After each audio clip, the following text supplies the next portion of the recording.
Oh yeah, always busy. Always something to do. I'm doing all the socials right now.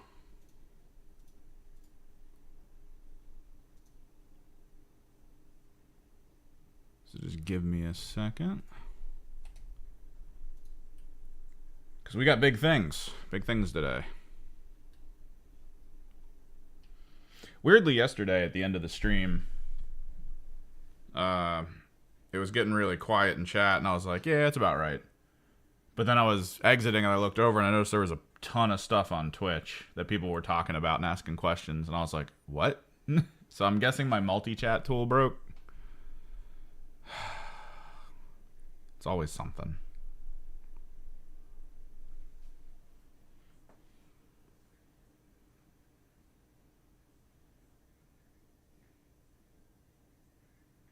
But yeah, we got stuff to do. I actually picked up some paint.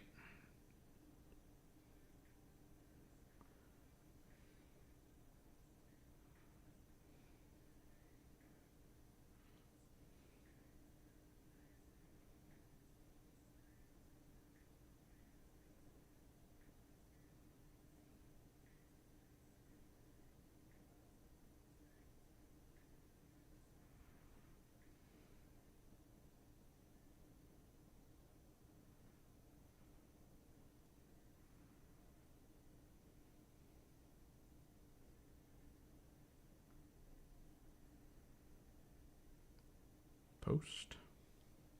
One more. God, all the socials.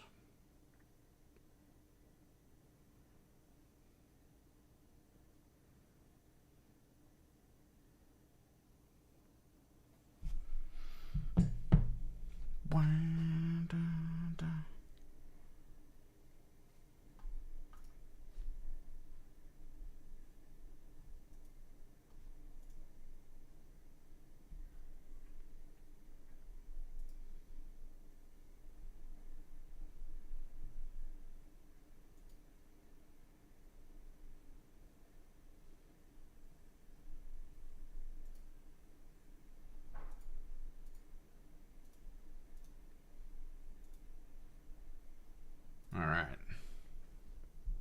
Here we go.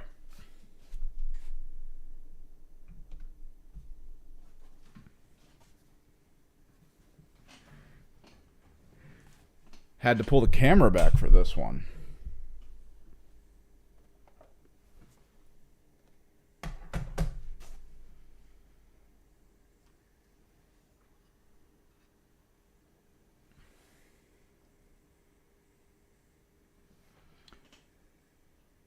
This is the first Questoris Knight that I have ever painted. Years ago. I've already kind of updated it a little bit. I was working on some stuff. Let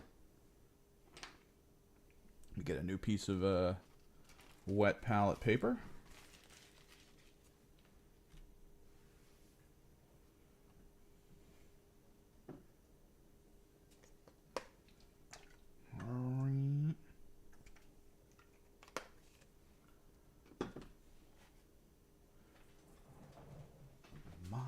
Redemption.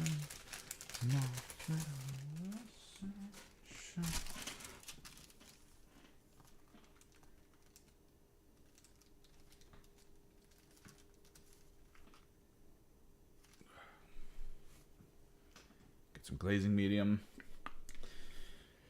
Because the later versions of these, the way it ended up working out, there was a lot more blue than magenta.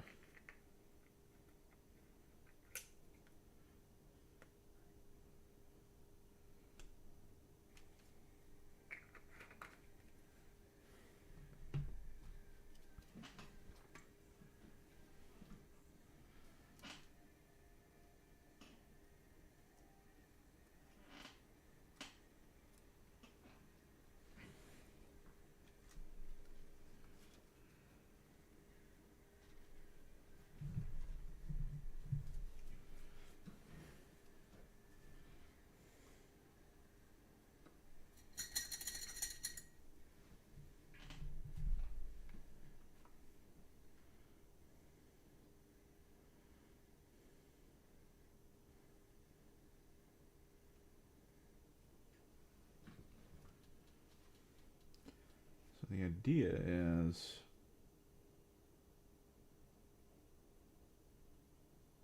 I bought the so flat version of the blue that I used.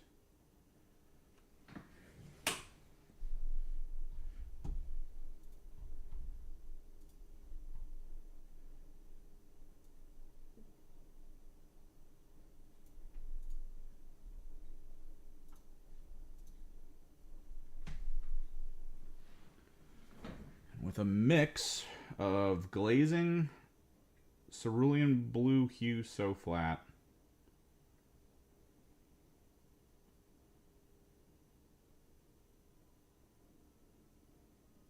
we'll be able to bring this up to the standard that I want him to be.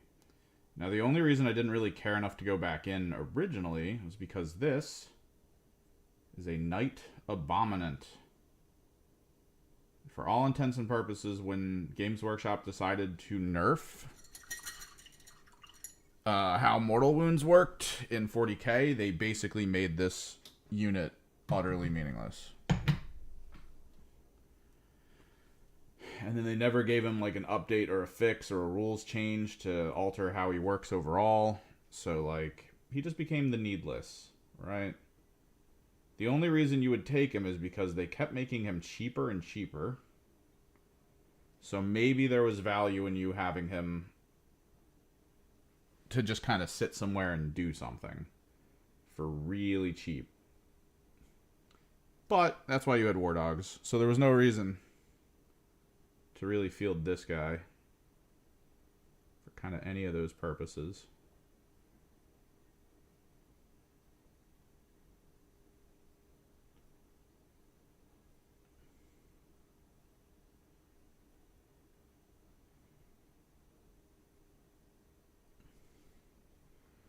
But now, with the new Codex, a lot of the people who have been looking into the rules, a few have brought up the fact that the Abominant actually can play a more interesting role. Which is good, because this unit is kind of like a very brilliant flavor unit for Chaos Knights. It's a very unique knight. The abilities it brings to the table are just drastically uncommon. Because it's a Psychic Knight. And there have been Psychic Knights before, but like on the tabletop, there's really not a lot of access to them. Outside of weird Forge World models.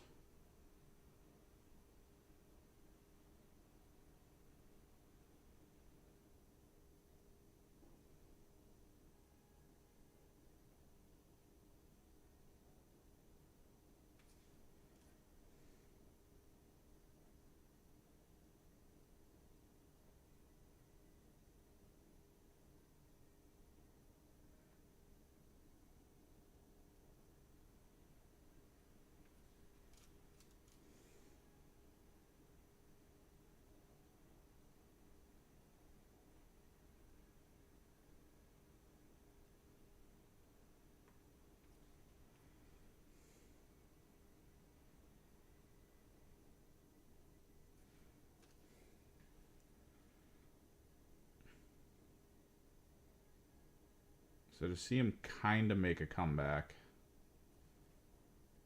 at least a little bit of a comeback, is pretty cool. I was very excited to use him because, again, I do play Thousand Suns. My whole thing is like, I have a lot of Psychers.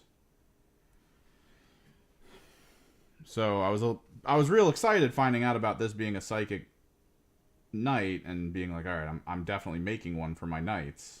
Like, there's no reason not to. And then just never using him. I think I used him in one game against a buddy of mine. I killed one of his, like, bigger tanks with it. And I was like, alright, at least I got that. And then I watched as, like, a bunch of little dudes just ran over and killed him, like, outright. So, okay. This is fine. This is fine.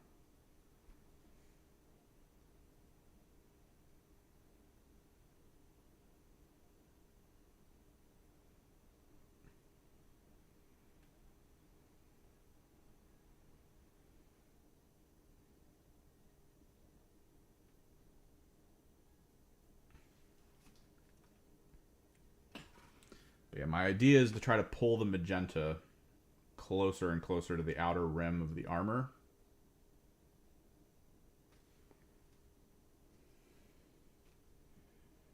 Because that's kind of how I did it with the other ones.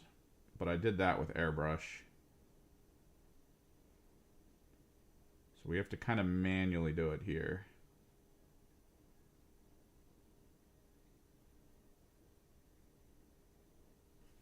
So we're going to test my skills.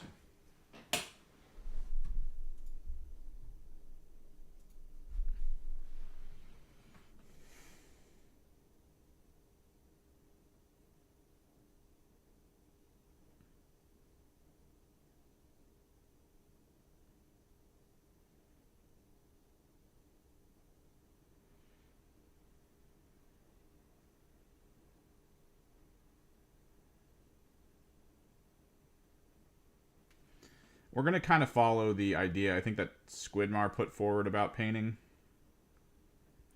I'm not looking for perfect gradients and glazings. I'm more looking for perfect, or not like perfect, but almost painterly brushstrokes to signify gradient shifts and changes in material and stuff. This one's going to need a little less paint.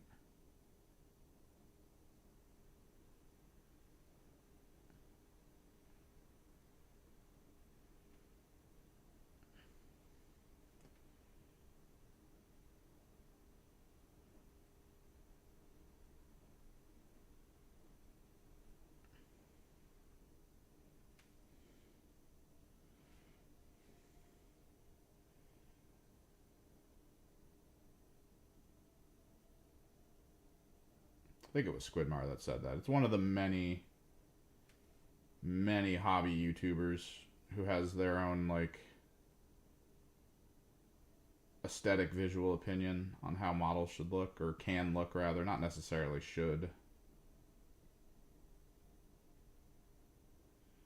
There's an arrogance there if a painter thinks their methodology and style is the only one that should exist.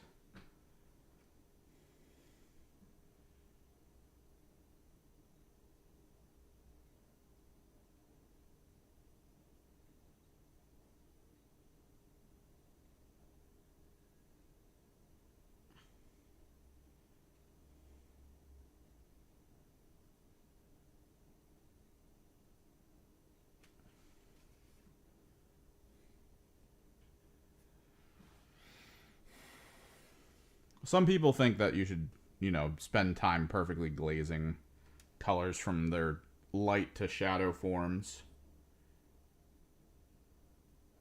Not everyone feels this way, though. There's other painters I've watched where they take a more like comic booky approach to things. It's more about applying like texture or cross hatching.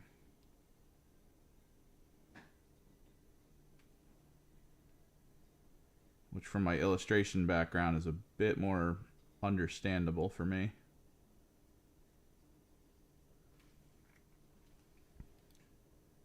I certainly prefer it.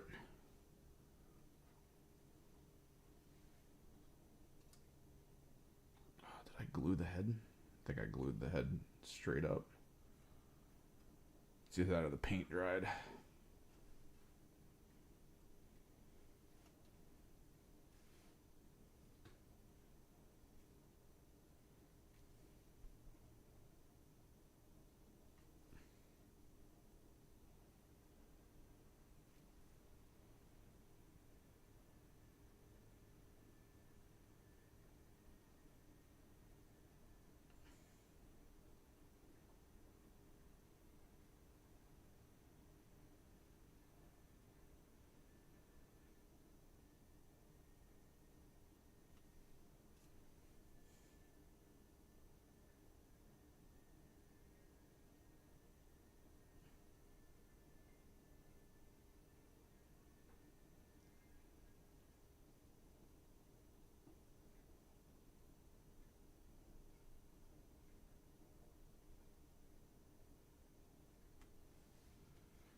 This way you can kind of make it look like clouds or mist. Sort of applying the Bob Ross method of texture and brush patterning, which I think is a bit more interesting.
A bit of wet palette, a bit of glazing medium. Hopefully we get this to look decent.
Question is whether or not we want to push the blue even further. I do have a really light blue from the So Flat line. I was thinking of just hitting the birds with it.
I saw the announcement.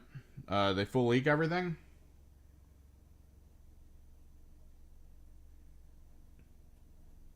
I'm guessing by spoilers you mean people on YouTube who just posted up the full rules of them before release.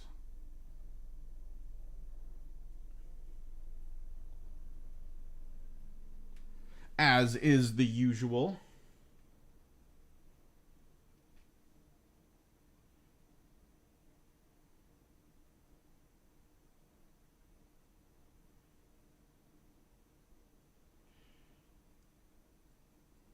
And nah. The team seems good. I don't see the downside to them. The admechs sound like they're going to play the way I thought they were going to play. Centralized units that provide orders to other units. Pretty good. Pretty good.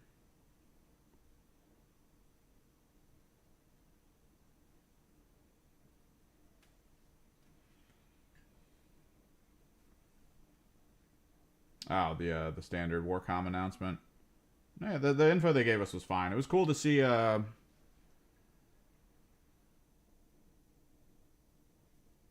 was cool to see Mountainside. You know, getting a lot more out there. It's pretty interesting.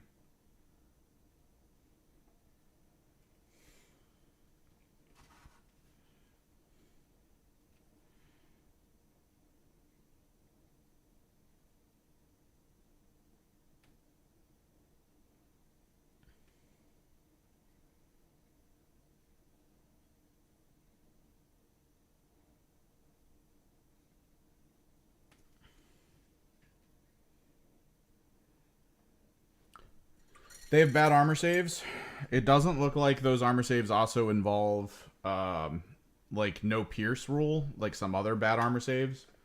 But it does sound like depending on your positioning, where your burrow is, all that stuff, you're gonna retain 2 saves. So if your guarantee is that you're gonna retain 2 saves, having a save of 5+ isn't that big of a deal, because even 3+ saves on average fail once. For the most part. The reality is that they're susceptible to crit, it looks like. Because if you're retaining saves, and you can only really retain them as normals, then you can save 1 crit with that. But beyond that point, you're kind of screwed.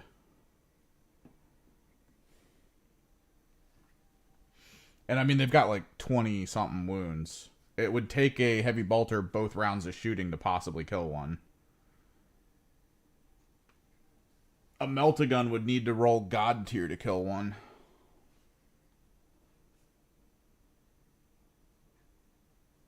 So their durability just isn't in their saves. And then if you remember correctly, Kill Team is not a game where everyone's just standing in front of each other doing nothing. Like, as far as I can tell, they don't have the Gellerpox monster keyword unless that's hidden in their army rule, which maybe, we'll see.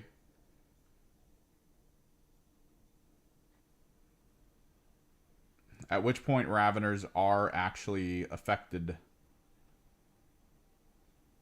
by light cover. So they can hide behind light cover, which would be incredible.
But from what I can tell from first glance,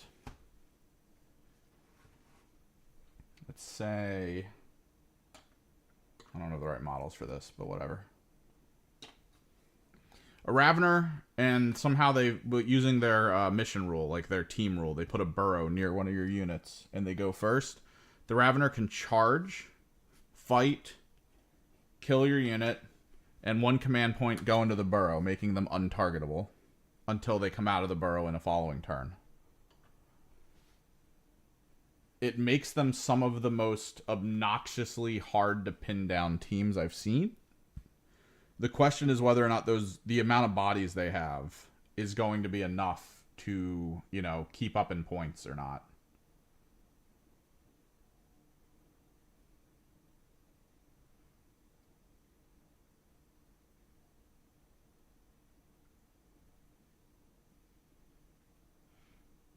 At least that's what it's looked like. I gotta look at the burrow rule again. Because maybe not. Maybe not.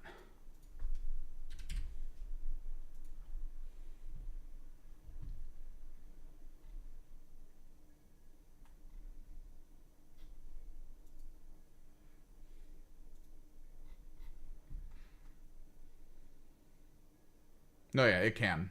Because tunnel action is not considered a movement.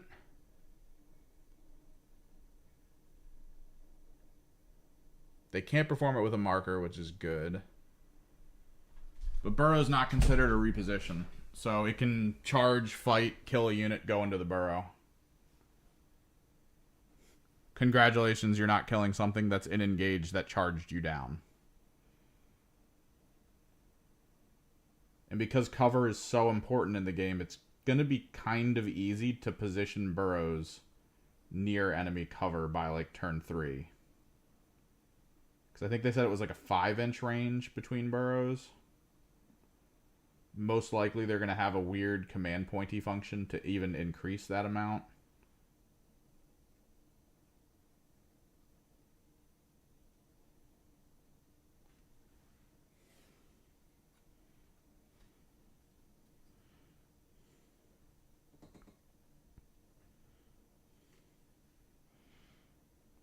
I'm going to have to do this with my Tyrant.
To those who are interested in the Invincible universe,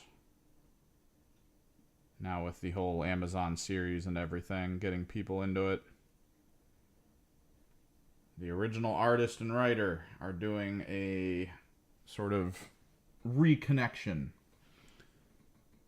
where they're going to do a side story going over one of the big characters in that series, specifically Battle Beast.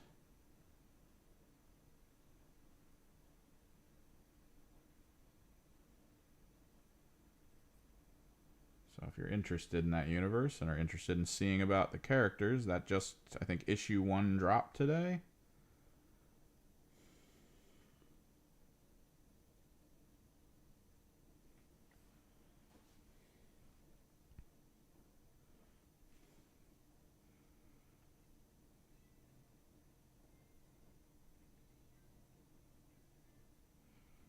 New Comic Book Wednesday. Support your locals.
Also, a quick reminder to those to whom it applies, Father's Day, this weekend.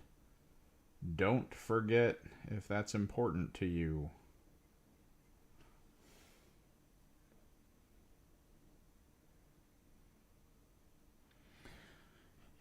A small turntable. Small turntables can work. My buddy uses one in airbrushing. So in his airbrush hood, he has one of those like rubber turntables that you can't really see into the mechanism that spins, so that the airbrush paint doesn't gunk it up. So he'll put the model down, he'll start airbrushing it, and then he'll just spin slowly as he goes. But for me, when I'm painting, I do kind of need the angle. Granted, these models were already painted like a year ago and then put together and then used. We're updating them. That's what we're doing here. Just little updates. So I'm kind of having to work around the fact that they're currently glued to the bases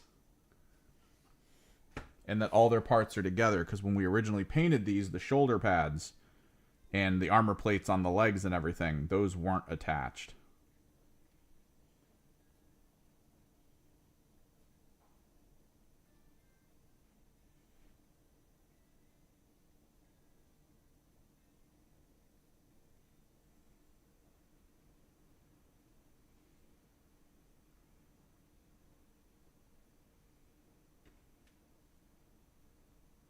Kind of struggling a little against fate here.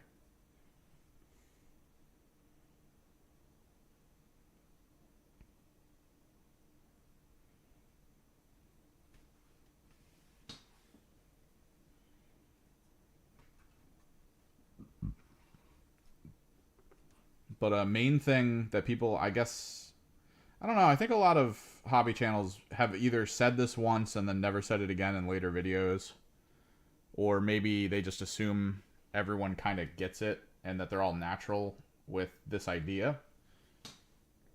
You're painting a 3D model, right? You're not painting a flat canvas. So if you need the brush to move along the surface at a certain angle to achieve a certain texture and a certain amount of coverage and maybe miss certain details from certain angles, like for instance this little edge in the middle there, if you go at it from this angle, you're going to fill the edge. If you go at it like this, you're going to go over the edge and you'll leave it, right? It's easier to do that when you can rotate the model to see exactly how you want to hit it. Much easier to do it that way.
It's not glittering.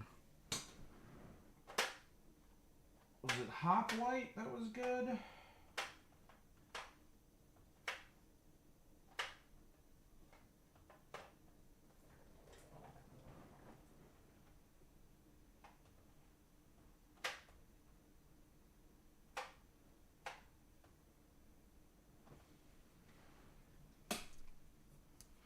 But yeah, every tool has its purpose. You just got to kind of find it yourself.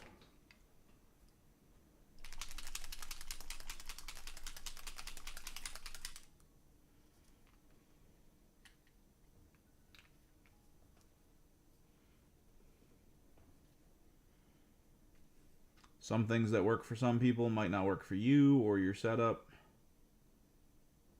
and vice versa.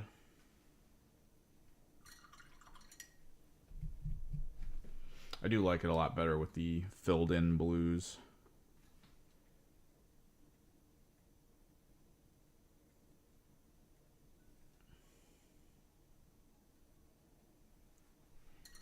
Let's do a little bit with the fluorescent yellow.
There's actually a movie based on this type of model. They put out on Games Workshop Plus.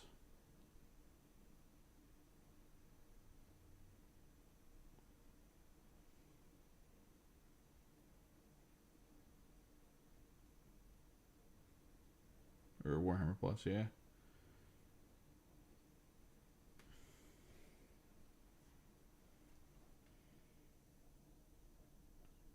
It made it kind of sad because, like, it made this vehicle look really cool around the time that no one wanted to use them because they were so bad in the rules.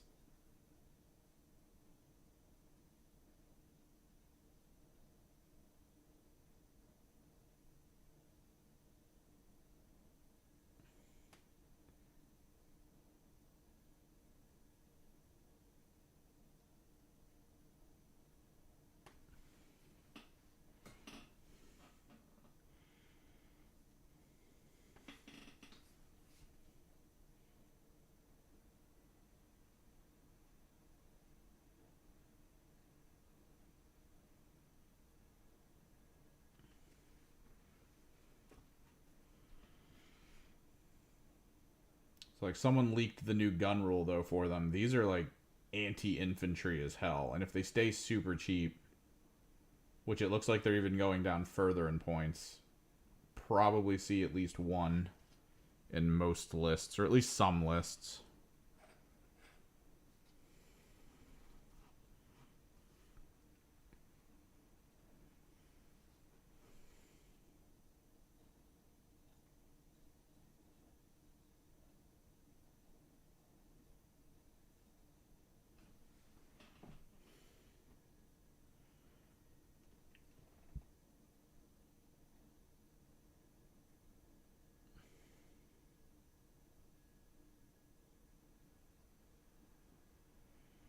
Which makes me glad I kept one.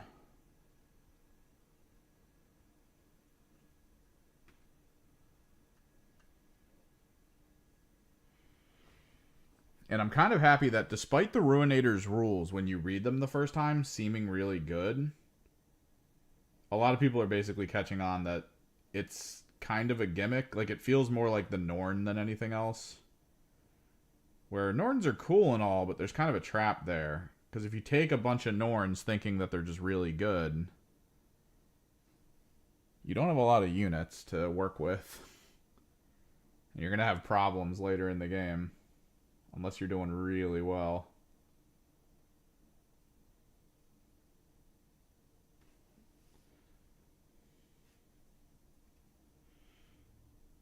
And the Ruinator kind of feels that way. I'm glad they followed the Strong Bad naming scheme, though, with it. Ruinating the villagers.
Did the chat functions crash again? No, we're good. Quick reminder to everyone, we are dual streaming. There is chat up in the corner. It should be indicative of what both chats are doing.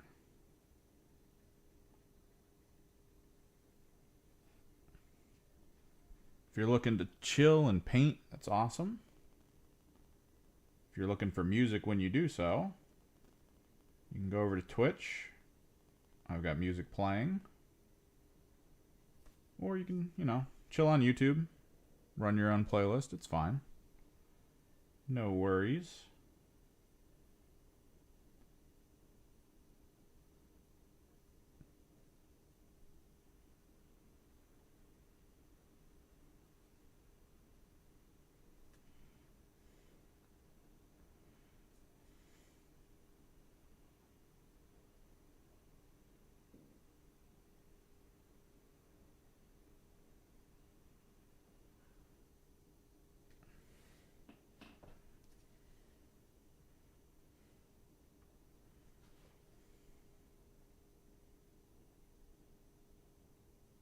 At least over on YouTube, though, for the sake of metrics and pushing the channel and potentially anything else.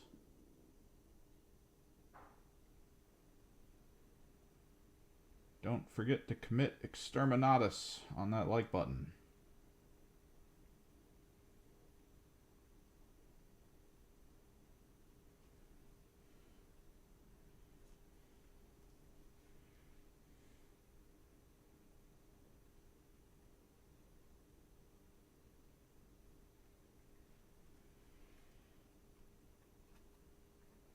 What's up, Tank for Red? And thank you. We are working up, at least for the past week now, we're working up all my old models to try to get them up to a new standard, I guess. Or at least a new place where I like them. So we're painting over stuff that's like 2-3 years old almost. This was one of the first nights I painted 2 years ago, I want to say. So we're kind of pushing the fluorescence on it. We retextured the armor edges because it was way more magenta than it is right now. I kind of wanted to reduce that.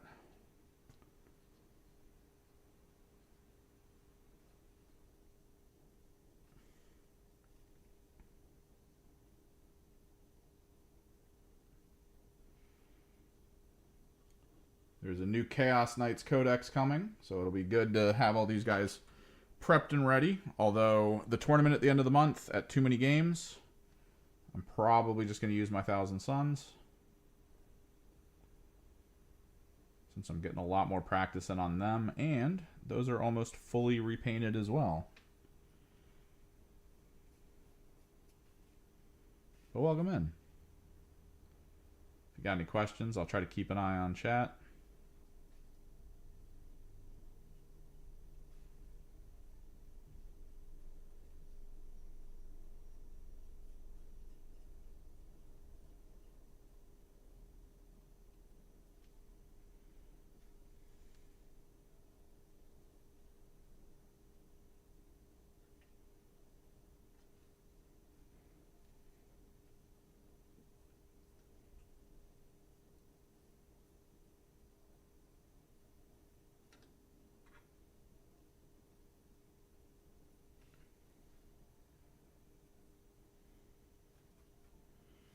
But yeah, right now we are working with blacklight reactive paint to try to brighten and highly saturate a lot of the elements on these.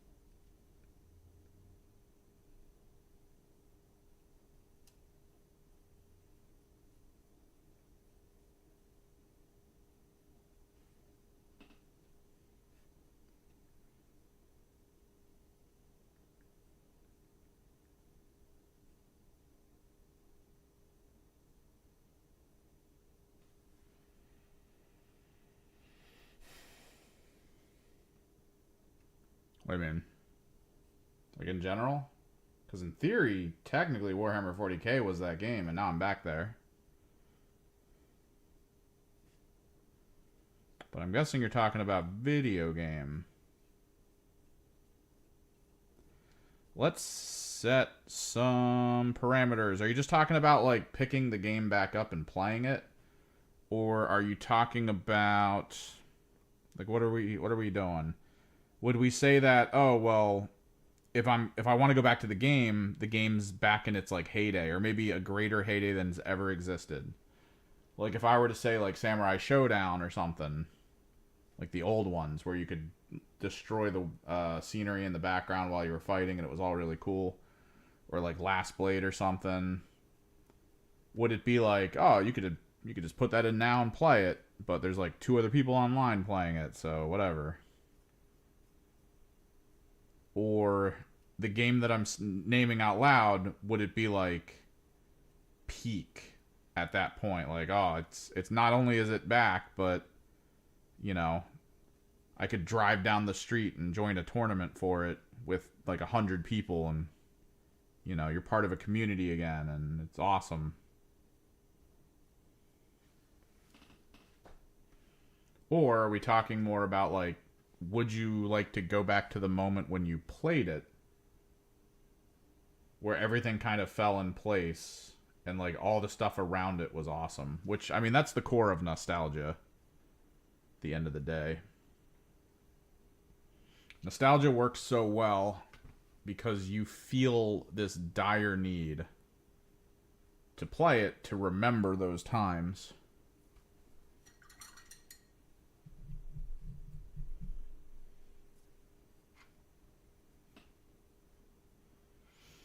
Because if that's the case, honestly, the only answer for me would have been vanilla World of Warcraft on launch.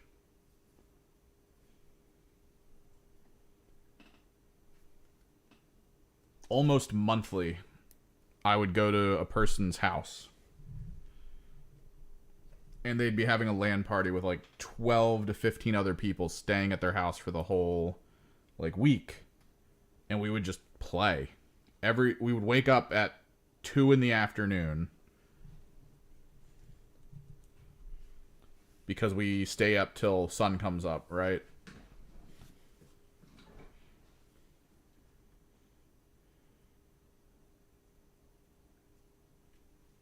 Whenever I would get there, they would drop everything they were doing so that we could all go to the Wawa nearby. We would purchase so much food from Wawa. So much food and so much beverage. So that we could take it back and put it in the giant fridge he had installed for these LAN parties.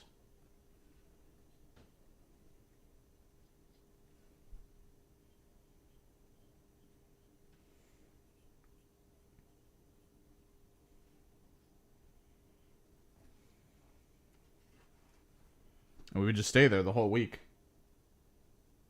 Build a bonfire. And just play ridiculous amounts of that game. Just do dungeons. Figure out what needed to be farmed so that we could help get ready for big attempts at the major raids.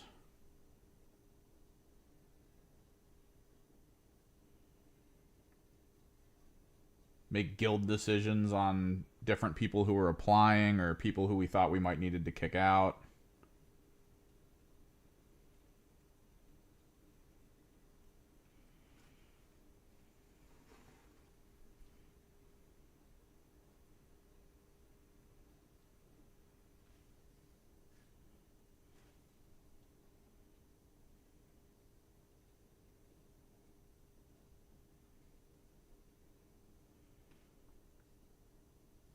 Just a bunch of nerds living in a barn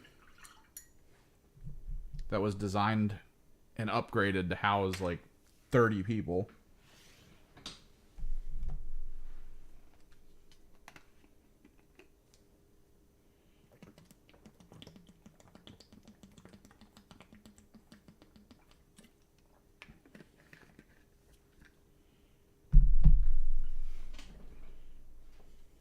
All of this before we found out the horrifying truth of that place and those people.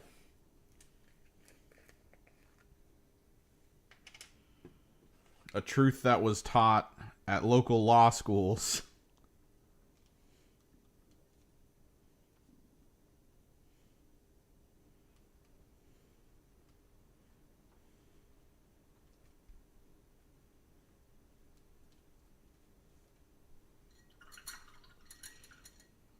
when I got to know them, it was just my one buddy and his dad. Over time, it was we found out like his mom went missing, and like that's all we kind of know. Like that was the limit of it.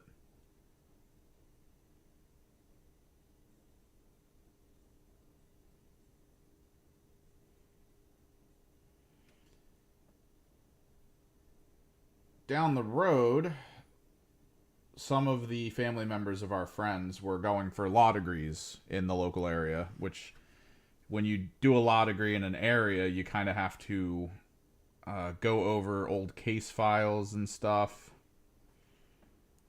They utilize cases to kind of show off certain things of like, oh, this is what you don't do, or this is what you need to look out for to make sure the people involved in the case don't do anything stupid or blah, blah, blah.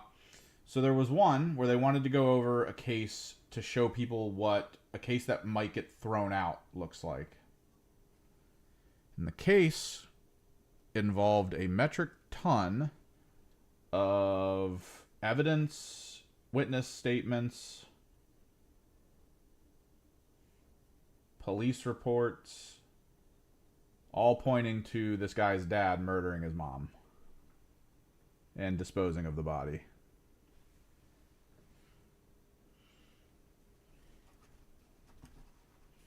But apparently some of the manner in which the police got that evidence, did the whole like fruit of the poisonous tree thing.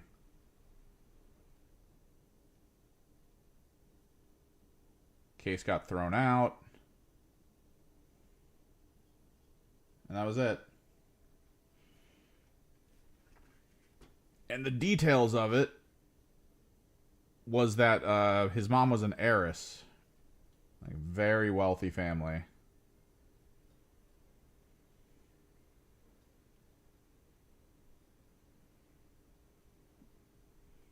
And she was thinking of divorcing him.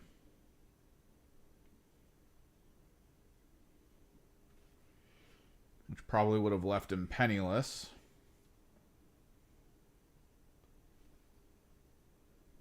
She had a lot of correspondence with her family about leaving.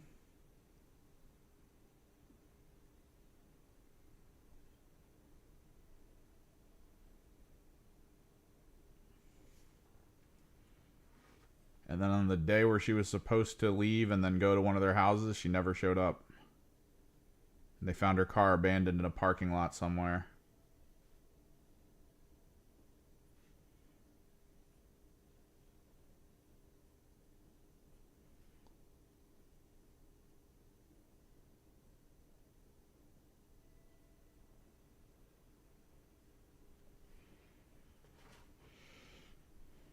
That was my guild master. That was a lot of my formative years in college, I guess, or just general college years. Just being there at that place, hanging out with everyone.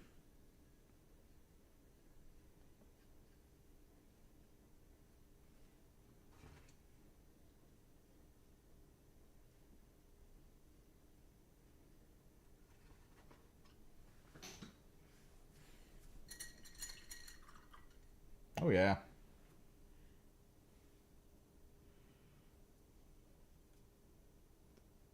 The loriest of lore.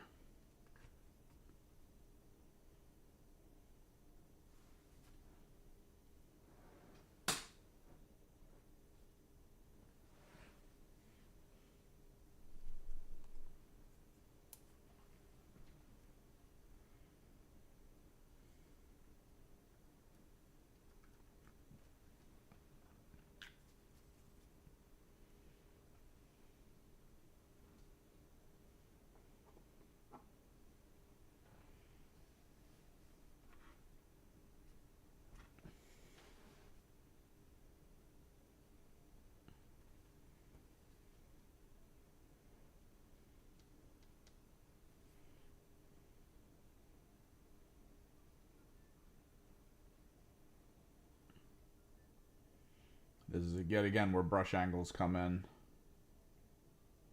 because I want to angle it at the side like this. It's better to hold from this angle. It just makes it harder on knights because knights are so big and heavy.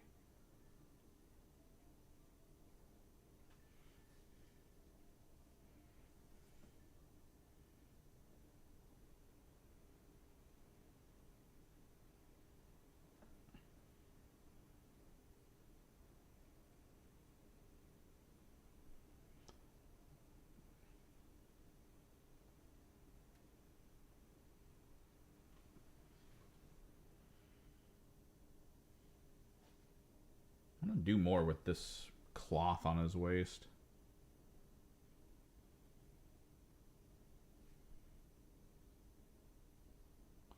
Best viewers. Hoggers. What is the story behind the paint scheme? Jeez, you guys super chatting. The story is I play Thousand Suns, and I wanted my knights to feel like Thousand Suns, but I also wanted them to feel a little bit more ghost shippy, because knights have that element to them of like warp fused and demonic and that kind of stuff, and I like brighter colors for that, so magenta was a fun idea. And I generally do fluorescence like all over the place. But, like, this is my Thousand Suns paint scheme. My Knights paint scheme. I wanted them to be very close in relation. Because at the time, I didn't know how much Thousand Suns... this is going to be... I didn't know how much Thousand Suns I was going to purchase.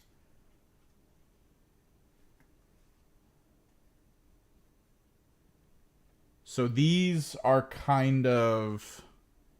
like...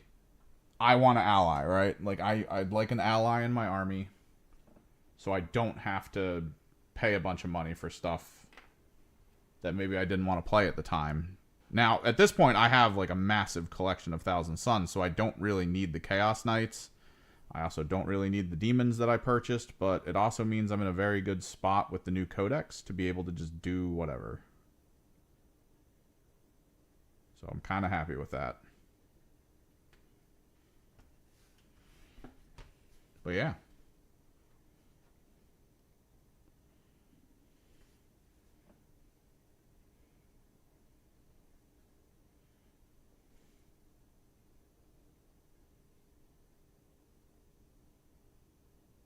Just some fun Thousand Sun feeling knights, which that's not a thing, right? Like in lore, the way knights are normally supposed to work is they come from certain planets that have like houses which are sort of like chivalric houses and stuff like that. They're from families that fly certain colors. They're all kind of their own thing that usually run very separate to Space Marines, but could assist Space Marines when the call goes out. So like technically these should be the color of like a House of Knights from the Chaos side, which those look like coats of arms. I can try to show you one if you're unfamiliar.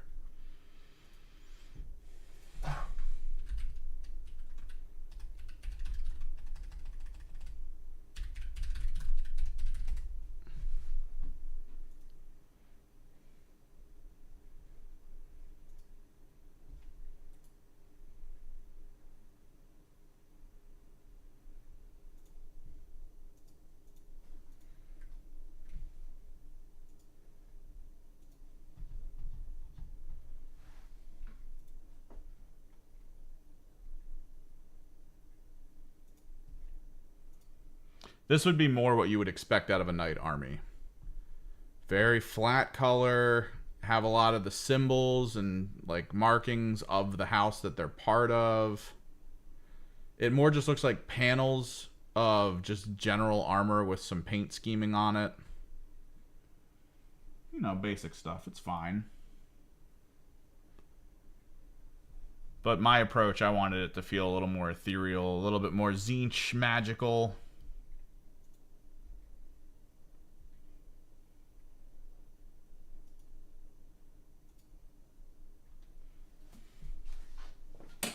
So that's where we get what we get.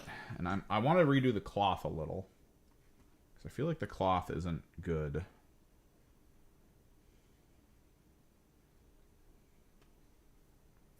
We've pulled it up to lilac, but I want to pull it back in some spots.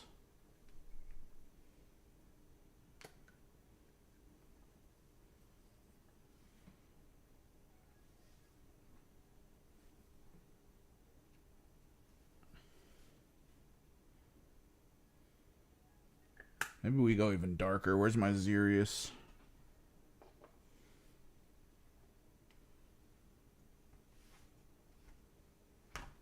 Though I do have dark high flow.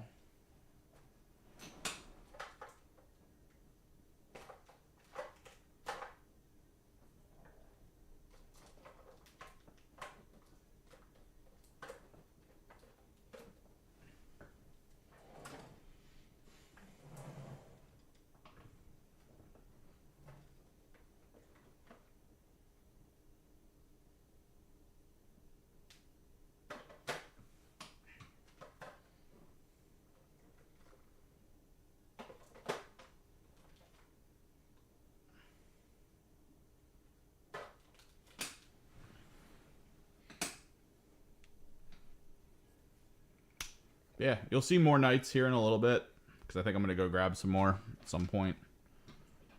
Work a little bit on them. Because again, the Codex comes out next Saturday. Not this coming Saturday, but next Saturday.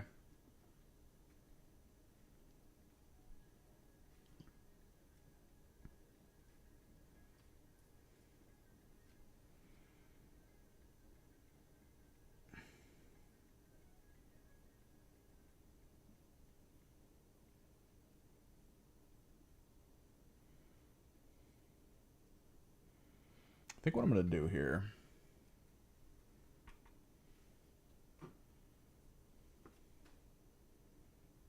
So we're going to darken the top a bit.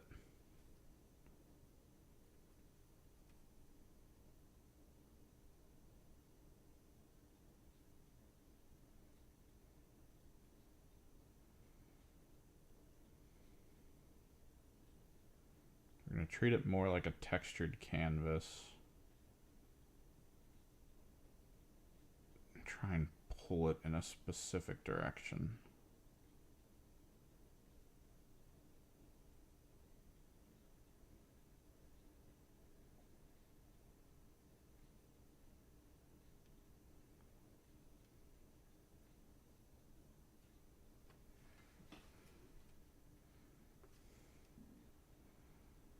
I'm seriously just waiting for this thing to snap off of its base and fall over.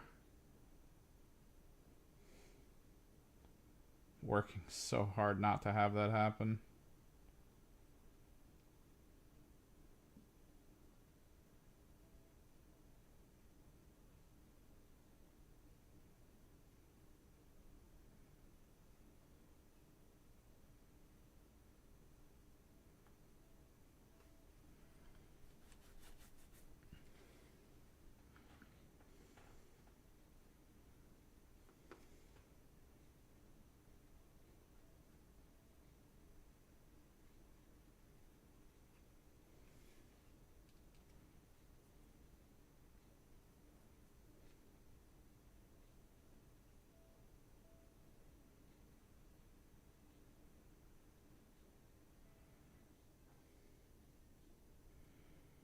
Alright, now we can attempt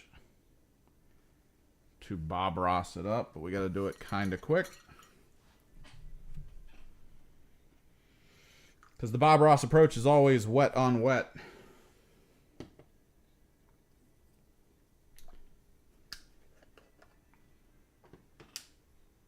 Which, despite sounding like a dubious adult video name, just means that the surface we're working on is primed for mixing the paint on the surface.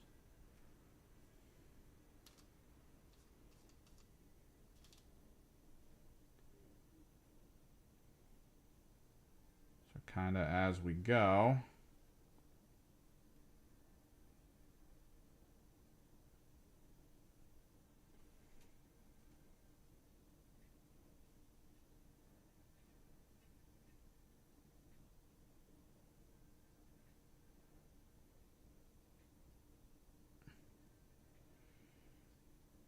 can pull it sort of one way.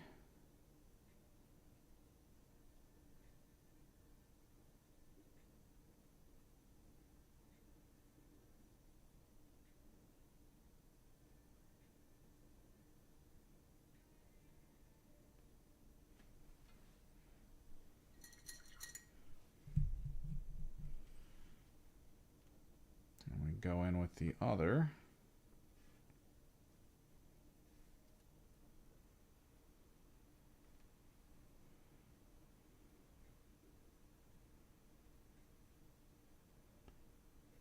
Find areas to pull it back.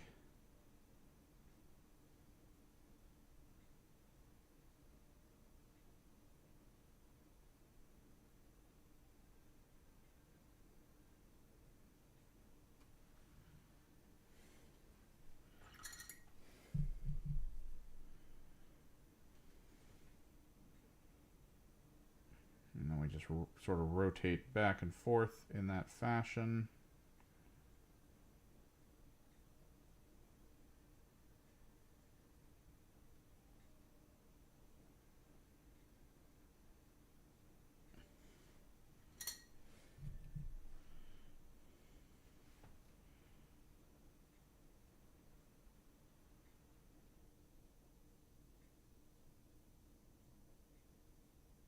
Till we get a result we feel okay with.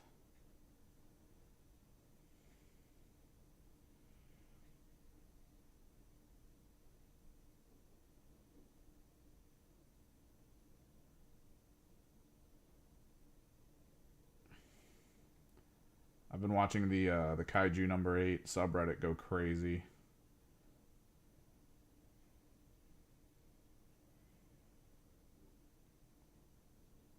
Apparently the writer just decided he wanted to like not care about something in the story, and it's like ruined it for a lot of people.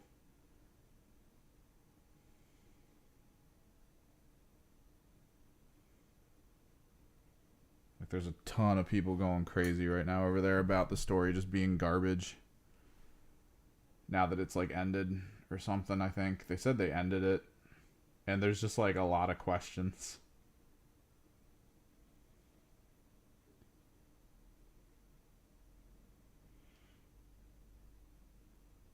Which means the conversation is coming back up of like, are animes that go like 200 episodes good? Or rather manga that go like 200 books good?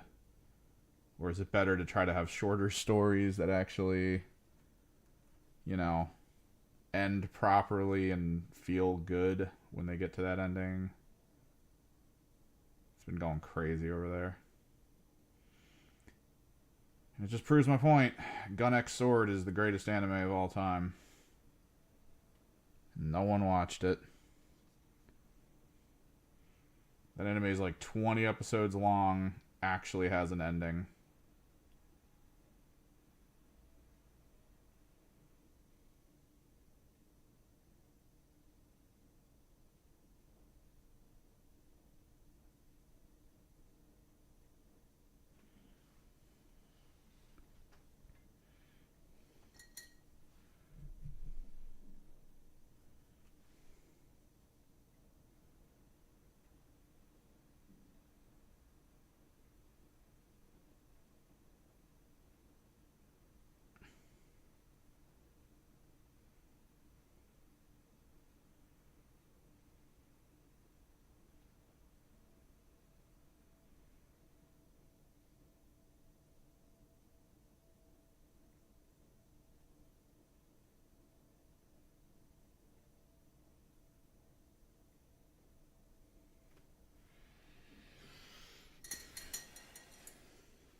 I think we need to push the color differently too.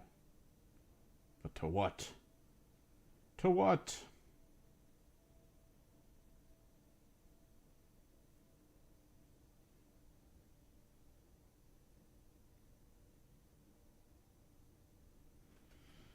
I think I have a play, but we need to make sure this is still a bit wet when I do it.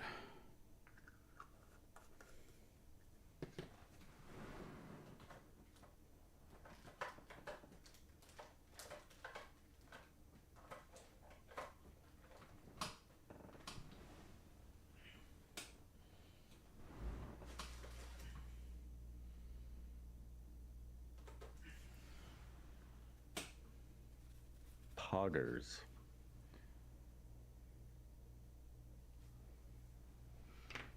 Sounds familiar. And thank you for all the super chats. You don't have to, but thank you for them.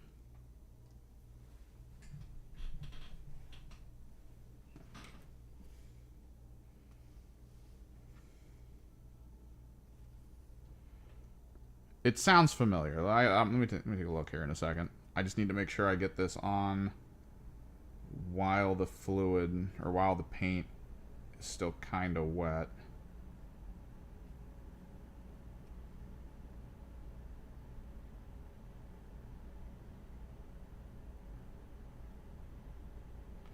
There is sort of a trick to this. There's a lot of different techniques for what I'm doing right now that are kind of cool. One of which actually involves you doing like a flat color over the surface and then hitting the entire surface after it dries with a medium, like glazing medium or something, and then working with the color.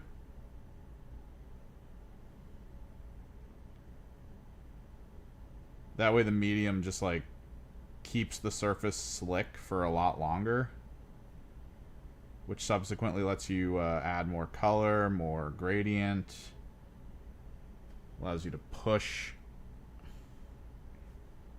in way more interesting ways.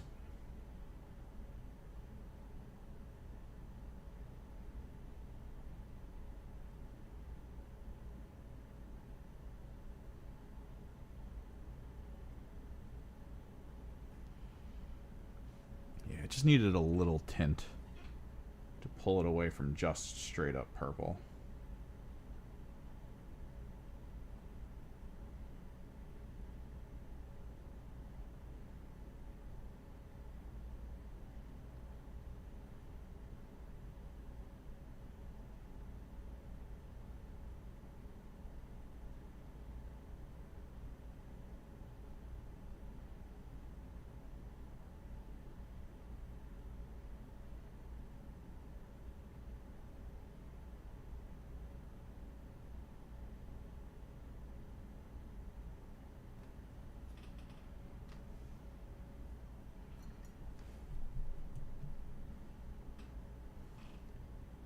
This back a little.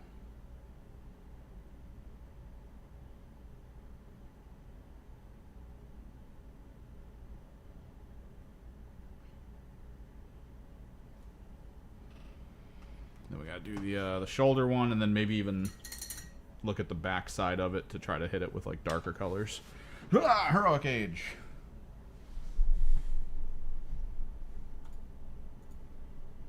Why does it sound familiar?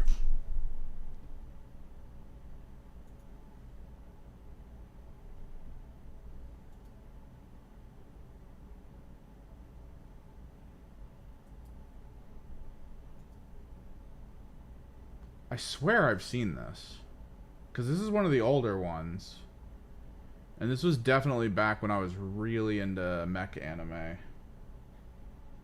It's got some Broken Blade vibes.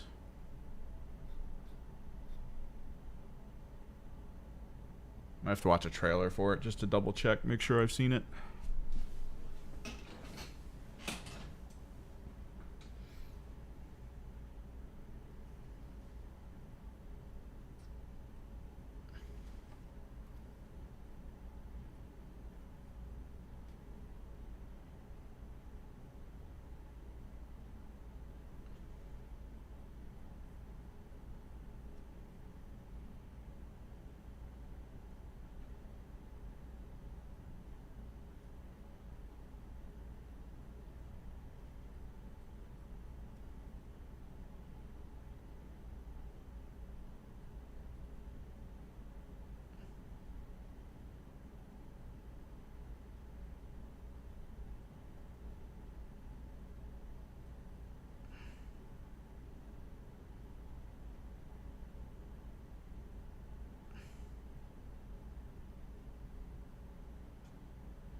Let's get some more paint down. Don't need as much, but I do want to work a bit on this little cloth tag on his shoulder.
Yeah, Night Abominant.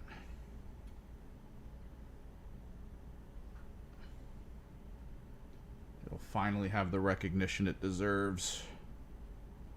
As being a Psyker Knight.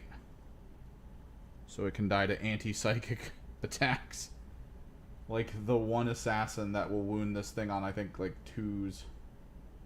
With a really good weapon and just outright kill it. It still baffles me.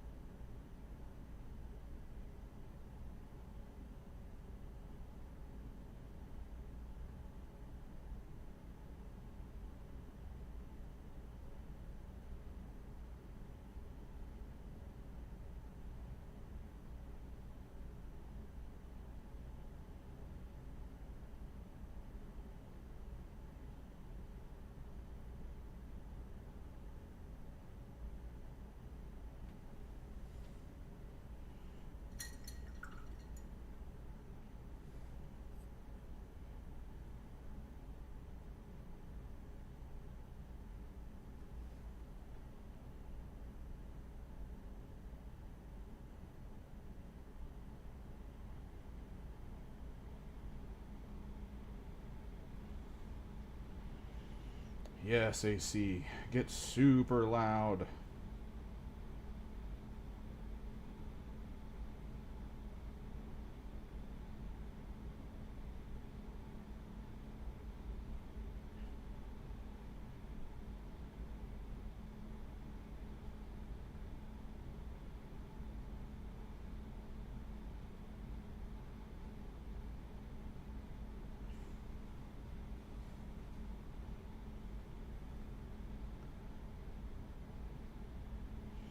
So what do you think we work on next from the Knights? Or do we want to swap back to Thousand Suns? Thankfully, everything I need for my list for the tournaments are done. We're cool with them. At this point, we're just doing extra. This would be more about, if we kept going with the Knights, it would be more about getting them ready for the new Codex that's coming.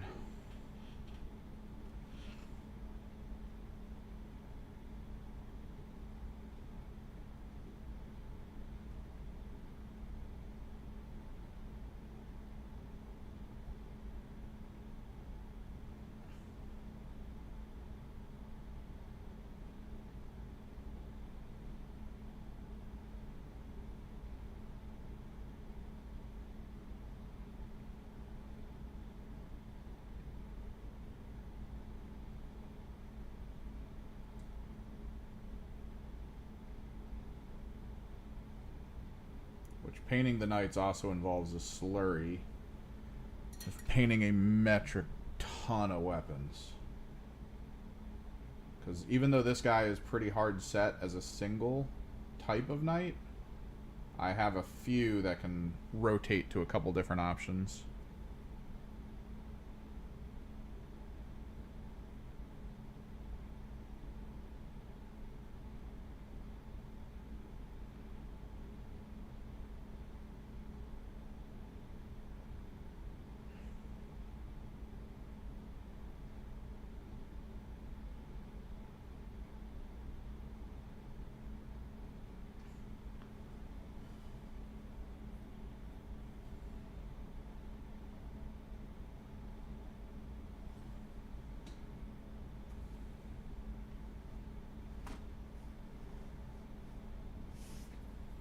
Hell yeah.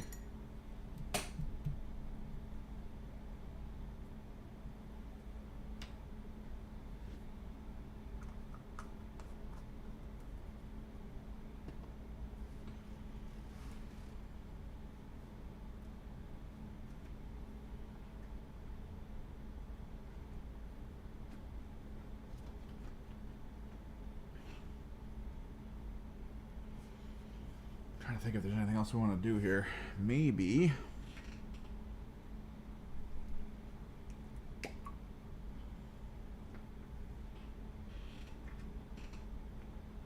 Symbol dead center of his head. You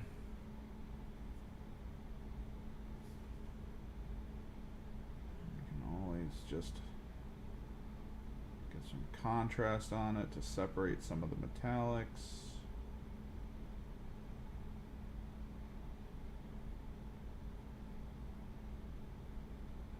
That little extra pop.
Maybe we try the Tyrant.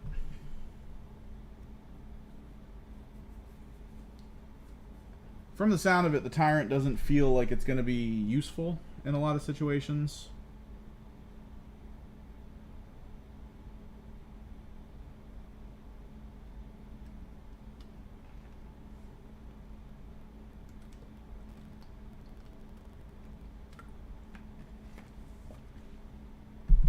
I've always wanted to use one though, because Tyrants are awesome. Like, hands down, they're just really freaking cool.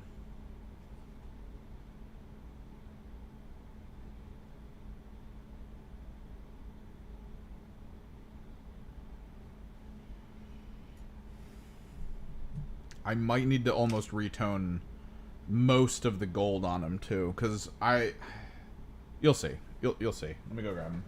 Actually, oh, he's right here. Hiya! Forgot I pulled these out.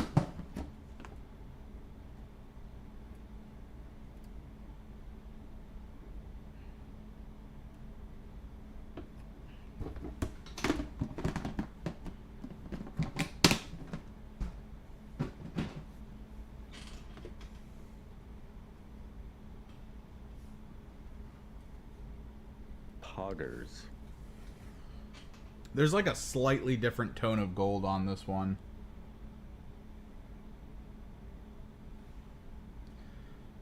I guess I'm assuming you're talking about the... Well, okay. I gotta get used to this. What is your take on the new Chaos Knight? I'm assuming you're talking about the Ruinator. He's cool in terms of statting, but from what most people can tell, points-wise and effect-wise, he's not that interesting. It's weird that they took the Brigand ability and turned it into an aura for him, but like slightly different.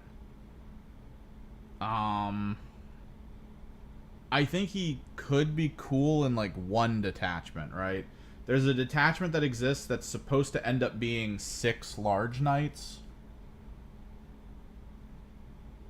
It's normally 5, but when you take an abominant in it, it allows you to take it as 6.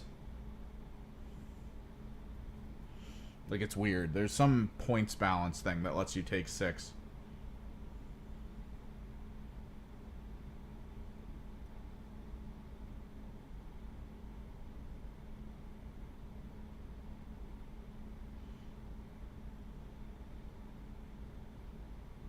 We actually got a lot to work on with this guy. Now that I'm looking at it. But yes, the gold is like a different color. Because this was before I started using a different gold altogether. But maybe I'm okay with it. Because he is supposed to be like a slightly weirder knight. Like a slightly offbeat thing. But honestly, I don't think you're going to see a lot of Ruinators. To my understanding, Rampagers are still like top tier. Because they're just good in general. You might see Abominants come back a little bit in some trees because they have a lot of attacks. And one of the detachments has the ability to give Lance to one of these units. So you could give Lance to your Abominant, run it through a wall, and then you've got like 20 attacks wounding on 2s into heavy people with good AP and damage.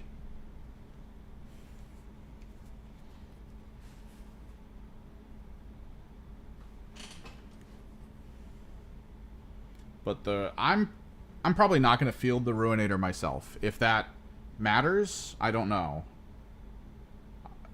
I don't know. I don't know if I want to collect more knights. Is I guess the goal here of what I'm thinking. Because knights are cool and all, but oh, there's so much. There's so much to do.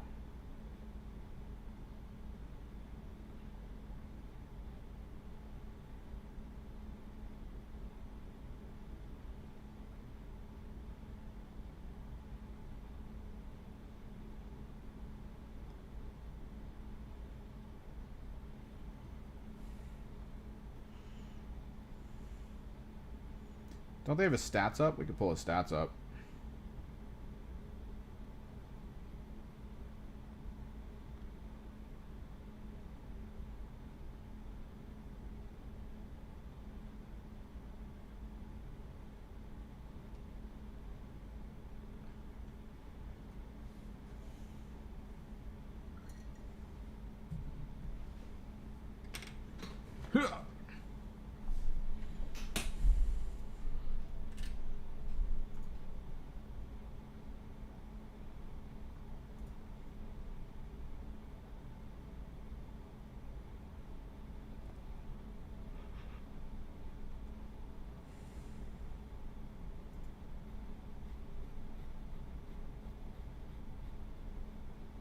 Ugh.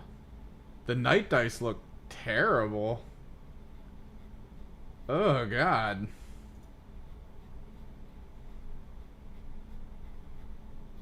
Oh, they don't have it. Oh, screw it. We're pulling up the leaks then.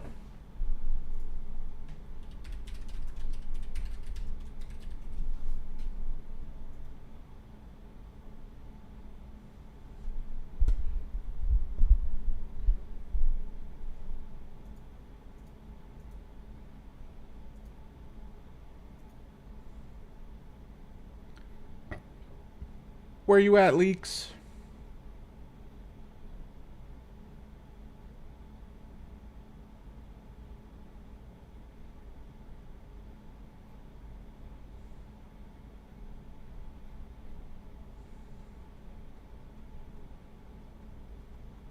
Oh, they got the Abominant leaks? Those are the things I care about. Just being real.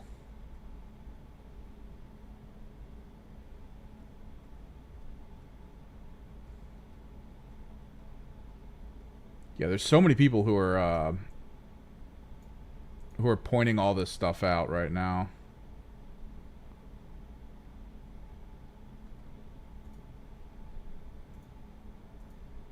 That they're super happy with what's going on here.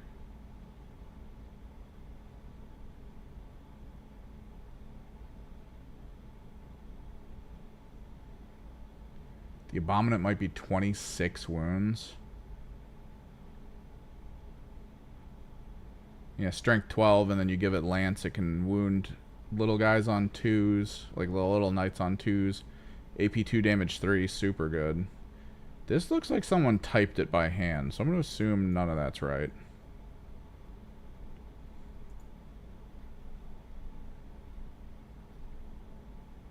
Oh, there it is, Dreadblades. Dreadblades still exist.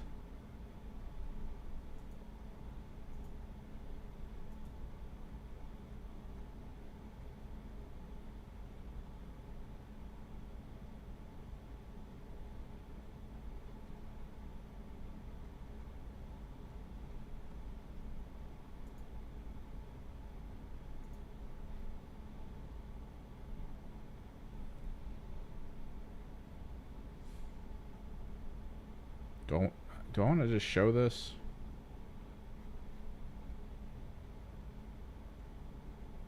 Oh, where's the actually open image? Ruinator, open image.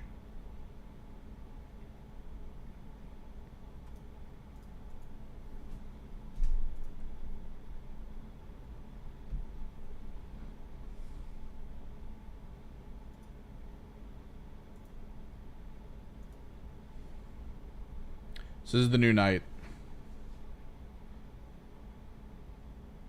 It's got the Flame Lance, 18-inch. Looks like Torrent, 2d6, 812. It's okay anti-infantry. And then it's got the Blast Gun. Which, let's see. Dark Flame Lance. So it comes with everything. There's no way to swap anything. So you have a 2d6 Blast, 3, 8, 2, 2. It's not bad. Pretty good for, like, mid-tier to high-tier. It's Space Marine tech. It's tech to kill Space Marines in cover, sort of. If they're out of cover, they're basically dead. If they're in cover, they have a chance. But that's a Space Marine killer from 36 inches. It's a nice. It's this thing. Anti-vehicle and anti-monster. I believe that's a 2. 4 attacks, hitting on 3s. So that's the thing that gets shaved. AP3 damage 6. Not dev wounds. But when you're going into a vehicle with this thing, it's just... that's horrendous. 26 wounds, T11. They've lowered the toughnesses all around, which is, I think, really good. This last tournament I went to last Saturday, there were maybe 6 people playing Knights because Imperial Knights are just so strong right now. What's up, Falsifier? The Imperial Knights are so strong right now that almost everyone there was Knights. I fought 2 Knight armies by the end. Actually, I might have fought 3. No, it was 2 and then my one buddies from my local game store who plays Pack-Bound Zealots. Pack-Bound Zealots with bulk tanks is horrifying. It's so strong. And he plays it so well.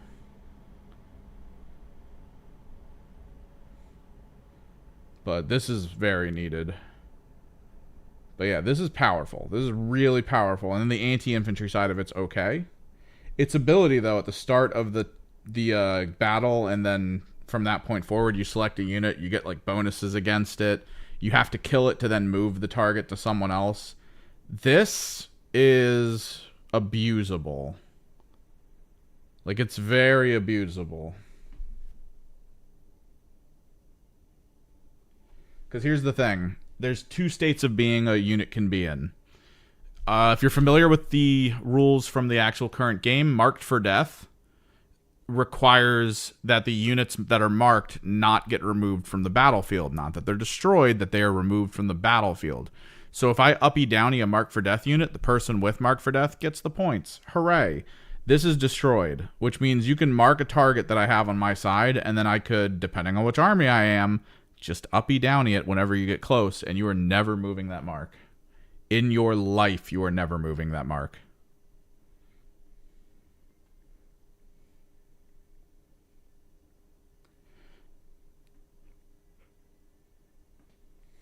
And then this is the aura version of the old Brigand rule.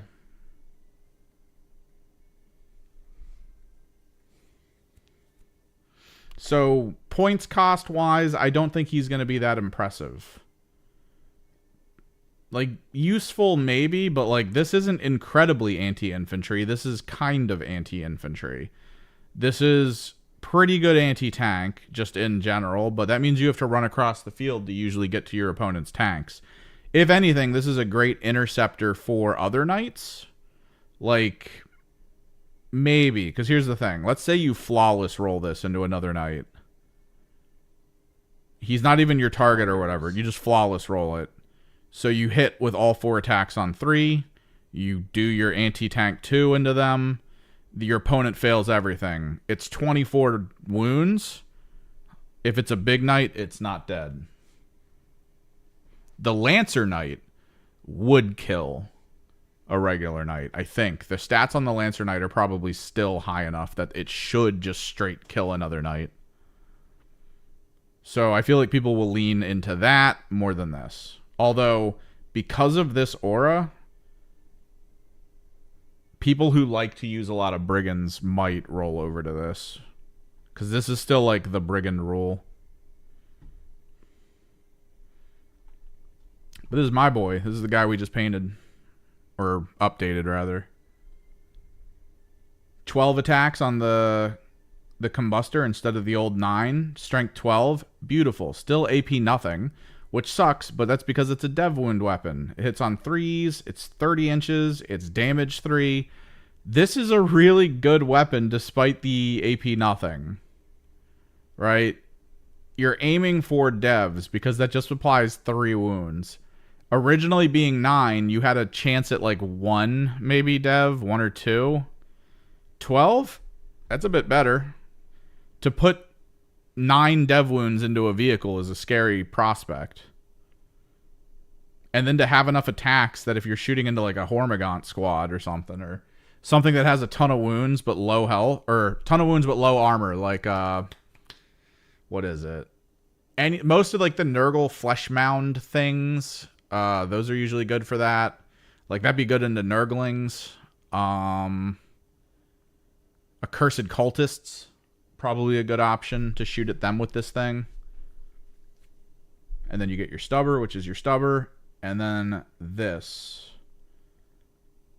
Because if you get Lance, the trick with him is if you go Lance on it, I think you can give 1 melee weapon Lance.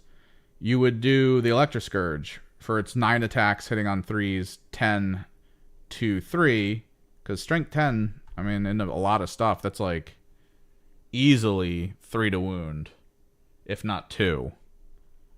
And then with Lance, you've scaled now up to like murking Terminators for AP 2 damage 3. Which is good. This is interesting though here. And I'm going to try to read it because it's super low resolution. The start of your shooting phase, select 1 enemy unit within 24 inches. Enemy must take a battle shock. This is a bit better with these now because there's a lot of things that battle shock can trigger. And especially at the top of the shooting phase, that's pretty good. Because top of the shooting phase is usually where all like the little fun things occur.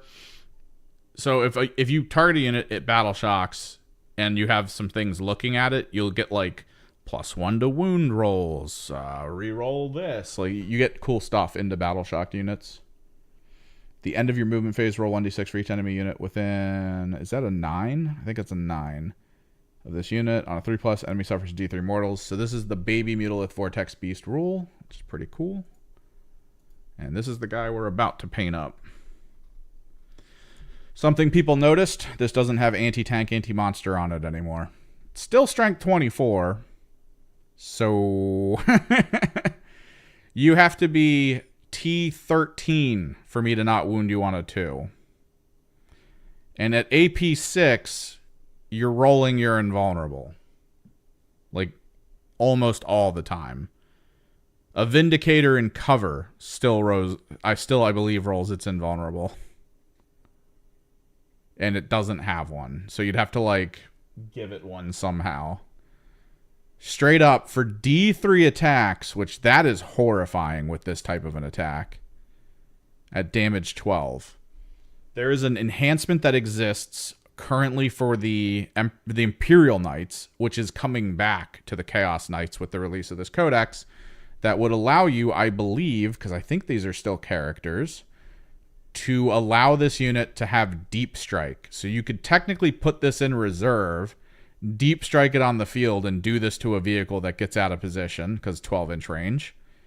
And then you'd be down within 9 of it. And then if you survive till the next turn, through the end, the enhancement then lets you uppy downy to do it again. But outside of that, all these attacks, pretty good.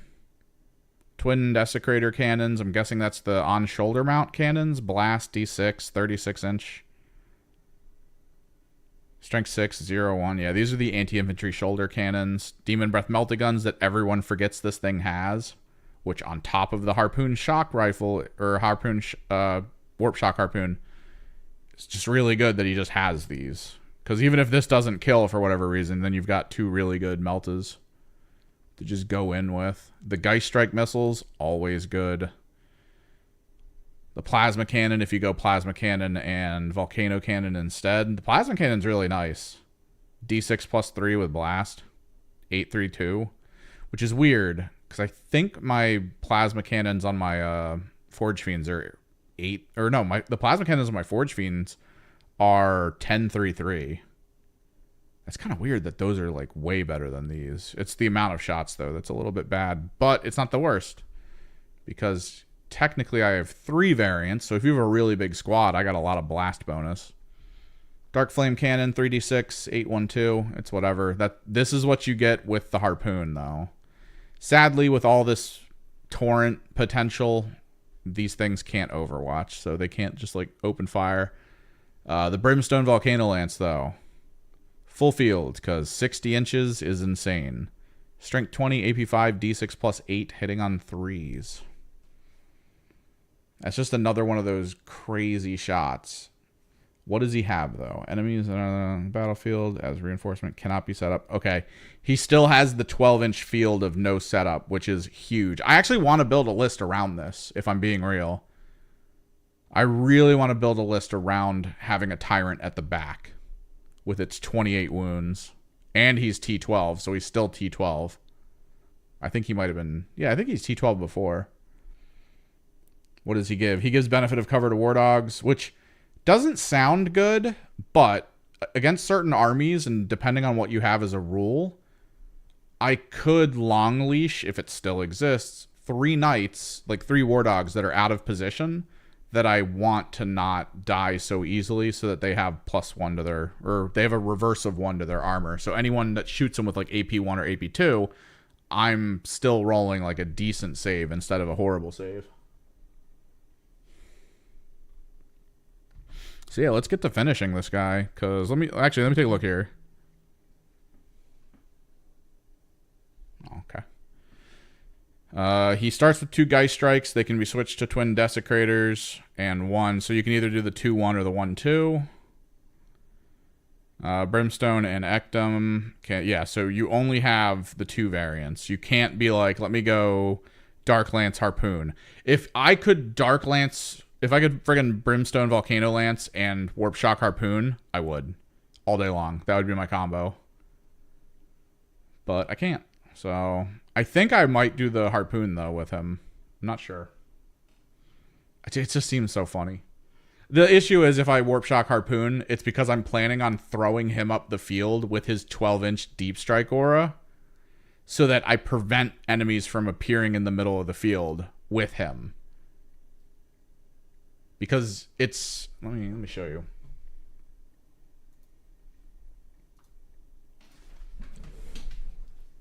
That 12-inch measurement isn't from the center of the base. It's from the edge. So, he himself, on top of the 12... I don't have a ruler, do I? This is about 6 inches? So on top of the 24 edge to edge, he's 30 practically in a straight line across the field of where you cannot put people. Let me actually clear some of these off so we can work on it all separately.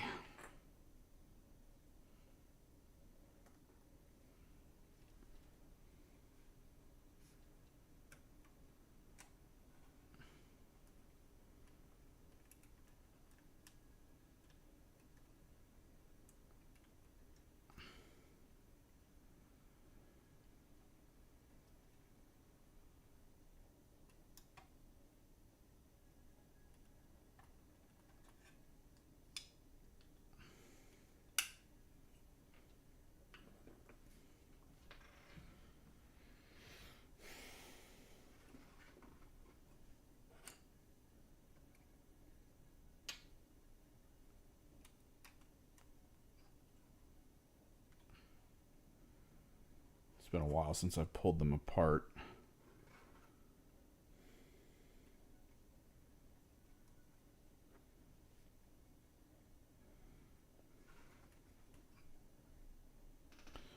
That's a lot of damage.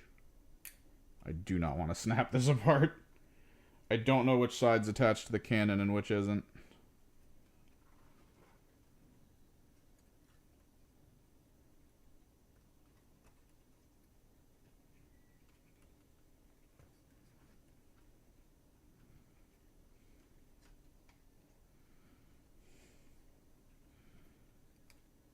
Okay, good.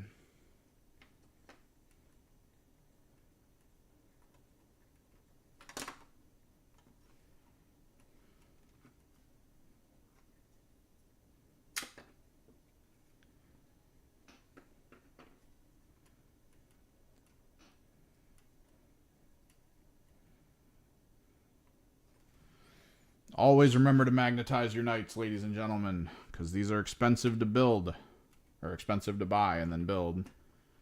And if you limit yourself to one loadout, you may hate yourself for all eternity. Or if you have infinite money, you can always just buy 3 of each loadout and just call it a day.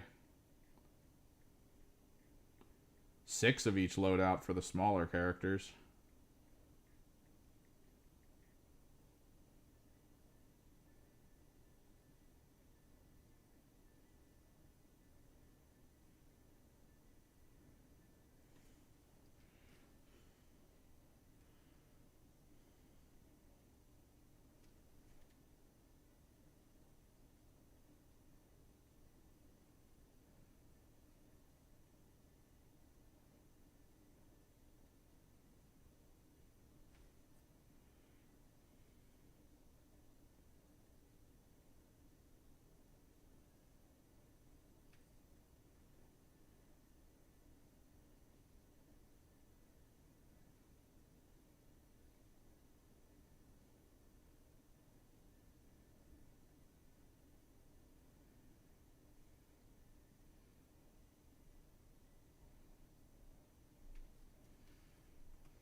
There's a lot of me right now that wants to paint a little mural on this shoulder pad.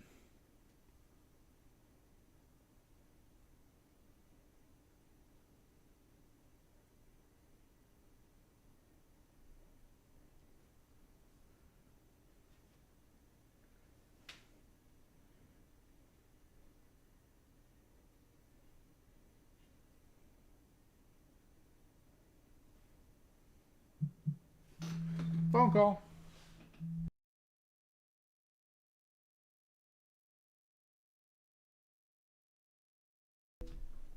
That's the prescription I needed refilled. Good. I don't know. Either like a lightning bolt or like a Lord of Change that's kind of like towering over the mist or something, like a small one. So I would paint like his feathers and wings or something, like coming up and out, and then just like his little head. I don't know.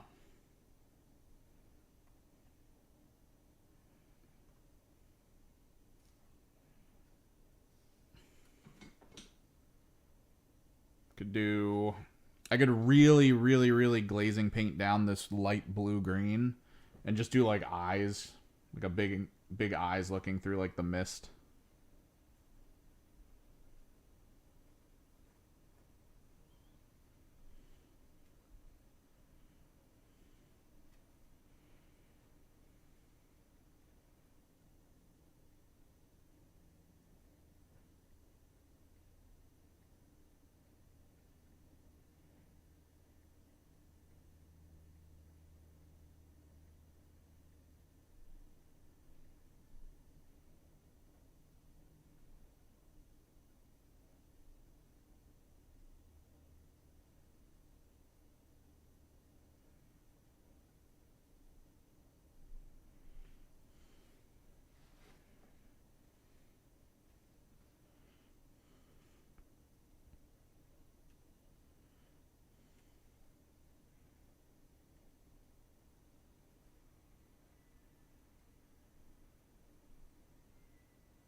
Maybe.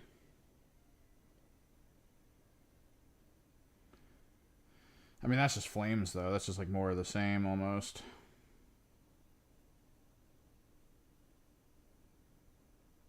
Because I'm doing kind of like magenta clouds. Like a sort of that morning mist situation.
So they still have Dreadblades, which is, I guess, fine.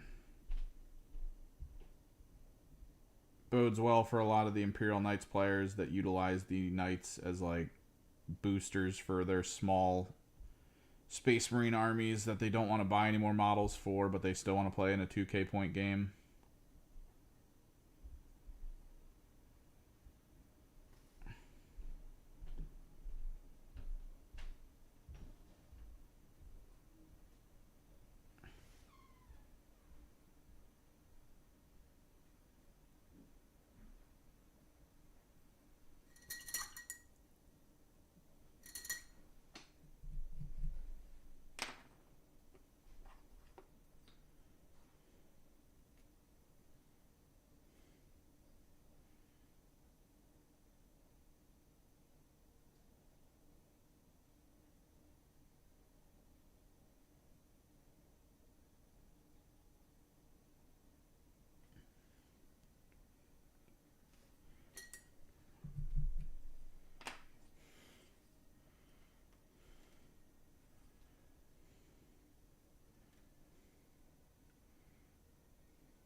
Let's get this tusked Magneto helmet going.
I'm just glad to be pushing this more towards the blue. Because that's kind of how it should be. I want to make sure my desecrators and everything are the same way.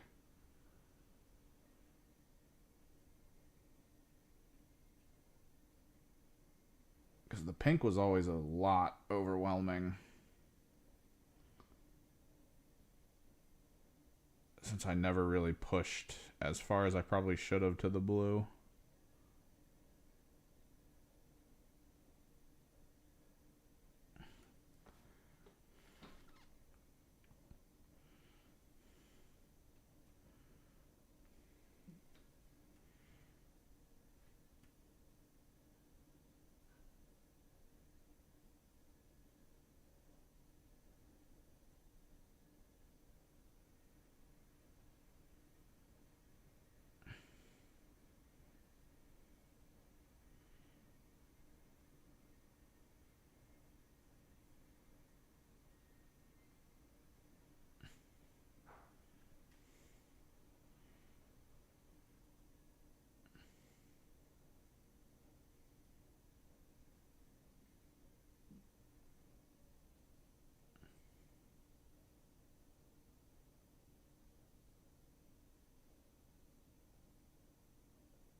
Probably have to redo that banner down here too.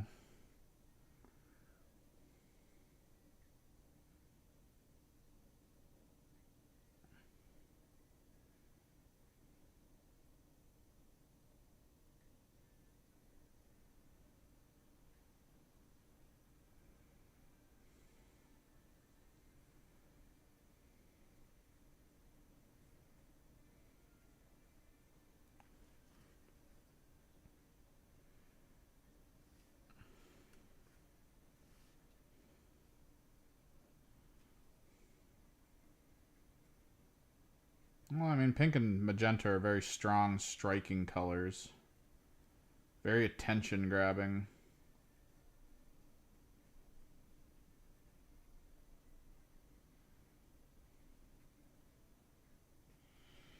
I remember telling one of the people that worked at the local comic book store that he was going to start seeing a lot of comic book covers that were just like bulk magenta.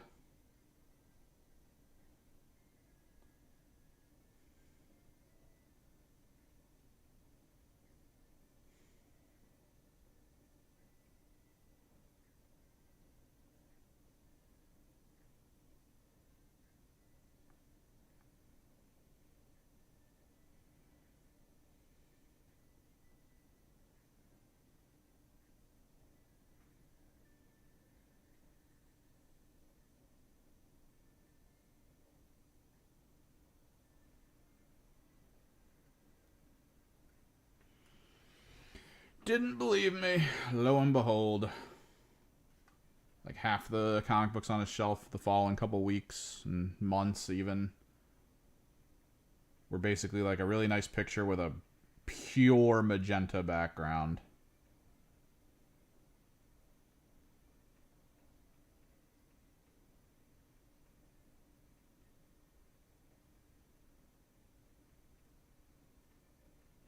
Like a lot of Spawn comics.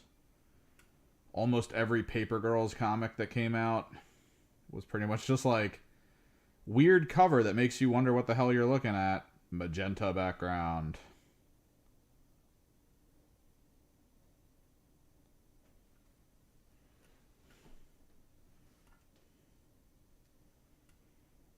Why are there a bunch of little girls trying to fight a robot? Why is the background destroying my visual sensors?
Alright, core armor. Now we gotta do the pieces that I hit with contrast.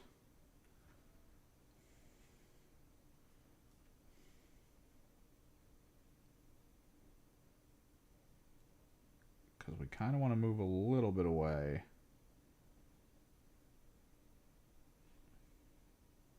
from contrast over metal with this. But with enough of a light touch where some of it still does shine through, almost like a shader.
Might need to grab the rest of his guns too.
My issue with waiting for codexes at this point is I really do want to start like list building.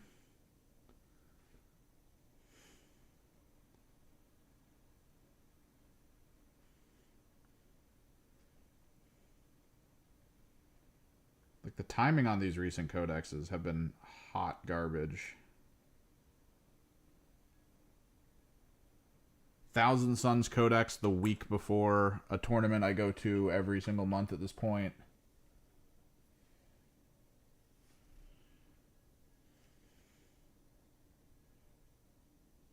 Now the Knights Codex a week before a big tournament that I actually wanted to go to this year. That got really big. This was the one at Too Many Games that I went to last year that I kind of didn't like just due to how it was run in terms of like no terrain on the fields, very short rounds, stuff like that.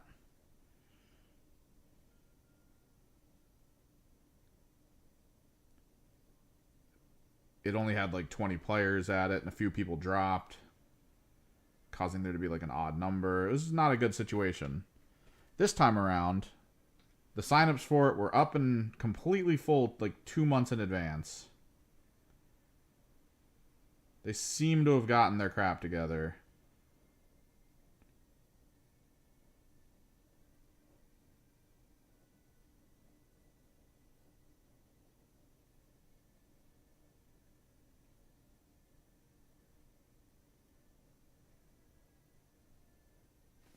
They even added like 12 more spots to it shortly after I found out it was sold out and got really sad.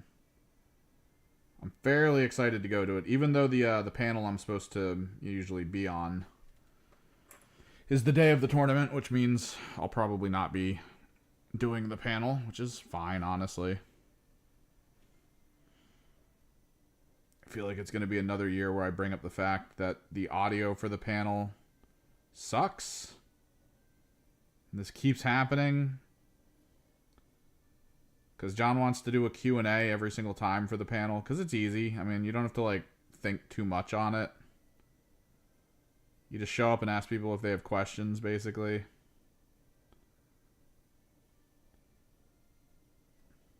But the panel rooms don't feed audio to the people on the stage. So, like, from our perspective up on stage, it's just people talking really quietly while we just sit there and try to determine what they're saying, which that just feels way too awkward.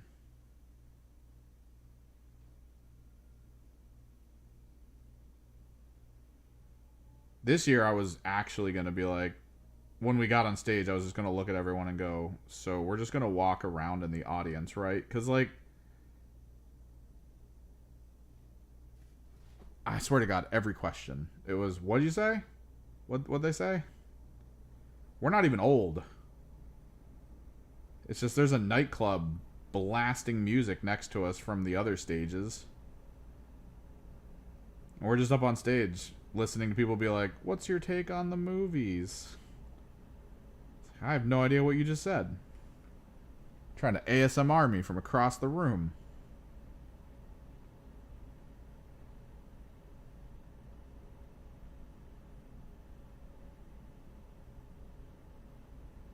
Because if we're gonna QA, I want to QA. I want to hear what people are saying at me. I don't mind giving them the time or anything to just like get to the actual information they're wondering about and go in depth on it.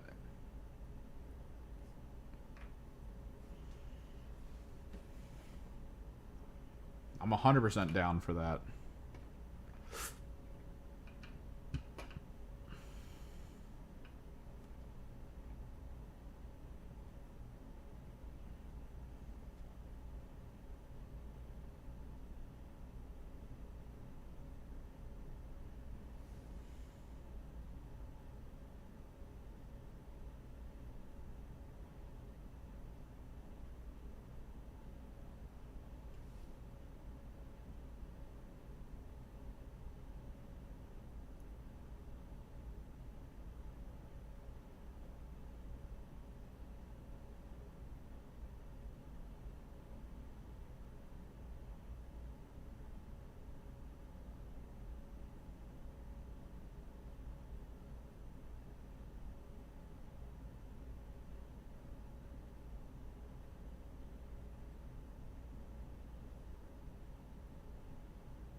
But that's the thing, like we couldn't even hear the questions. I would get repeating the questions, which is important. In theory, I don't know, it's some kind of psychological thing for human beings. Technically, I should be reading what you guys are saying in chat and then talking about it.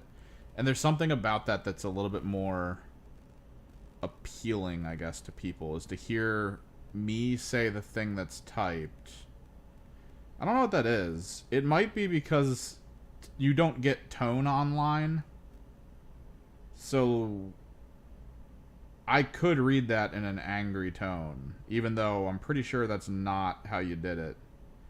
And if I read it in that tone, maybe that's just to like verify and check with you that that's the tone you wanted it to be read. I don't know. I don't know what that is.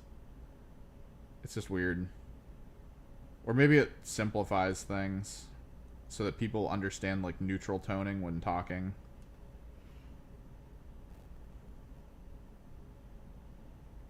But all they need to do at these conventions is just give us like a small speaker box on stage that's tied in with the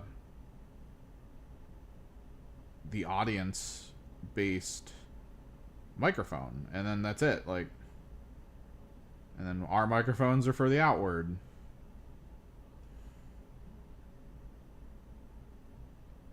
Should minimize feedback issues.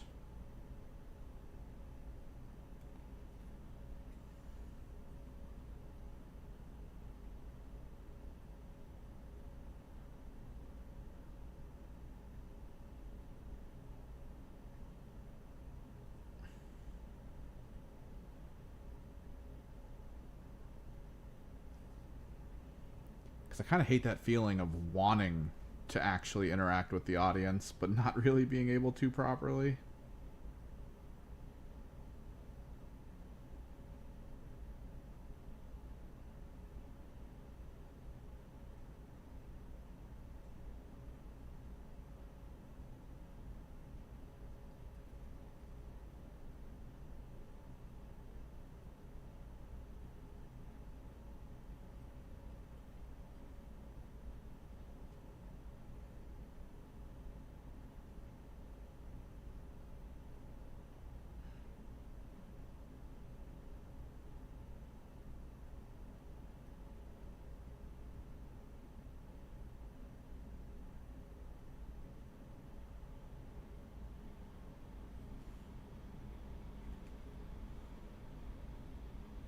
Boom.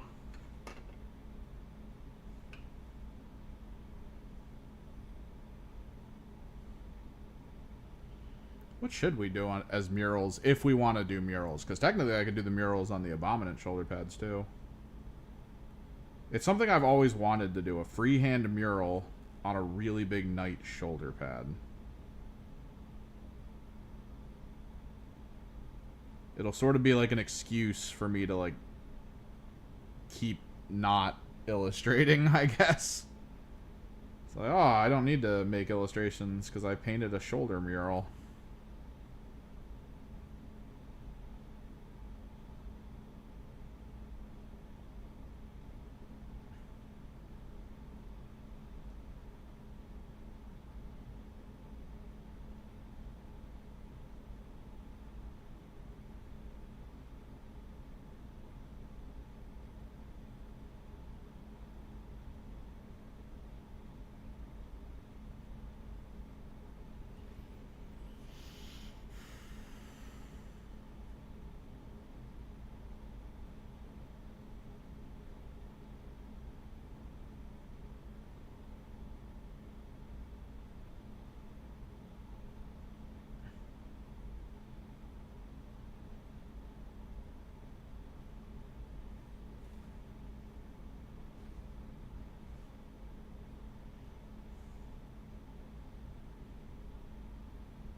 Might not want to do it anytime soon, though.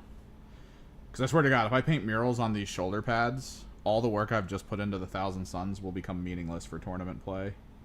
Because there's no way I'm not taking my Chaos Knights with like full shoulder murals to friggin' tournaments. It's like I almost need to bring 2 boxes, one for a display army if they have like painting information or painting contest stuff, and then my actual army when it matters.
I should have a box with the rest of the guns in it because I do need to do his harpoon. We might even need to heavily touch up the harpoon,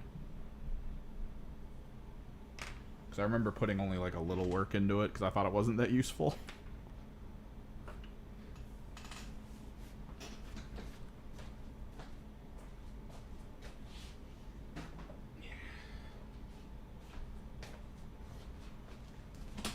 It's also got all my war dogs in it, so we've got a lot we can do.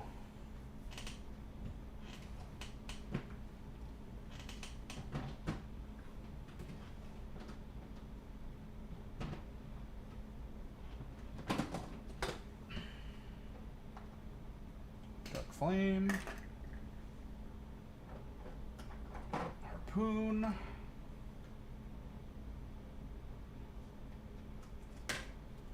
Last guy strike.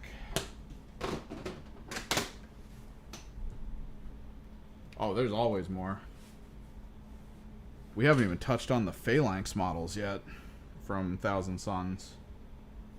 We're already kicking off into a different army completely. There's a few demons I'm going to need to look at too, specifically the greater demons.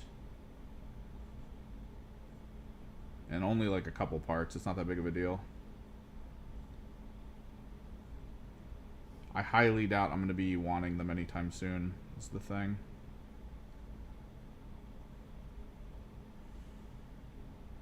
The loss of the Soul Grinder is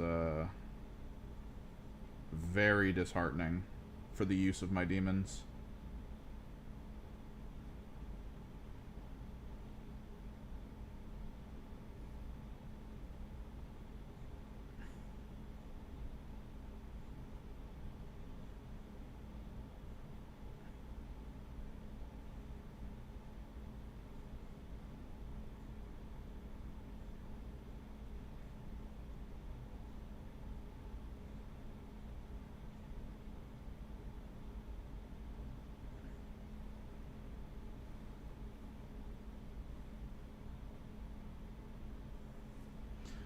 Phalanx spelled kind of like Roman Phalanx.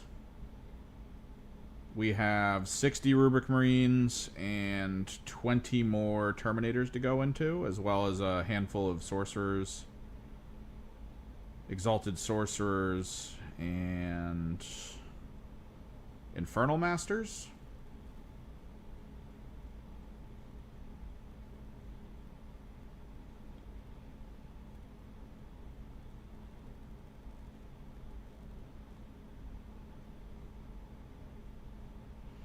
Although part of me wants to look a bit into how that's supposed to work.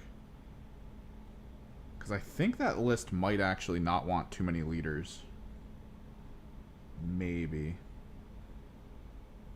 It's still kind of unclear.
This is the issue. I almost want to message the people running this tournament to be like, hey, just to double check. Are you actually going to have terrain this year? Like, proper terrain? Or is this going to be very much a widely open field yet again? Because if they say it's going to be an open field, A, I know a lot of people who are signed up because I know their team names. And I see them on the list. There's going to be a lot of people who are very pissed off when they get there and set up their designed for tournament play list, only to find out there's no terrain.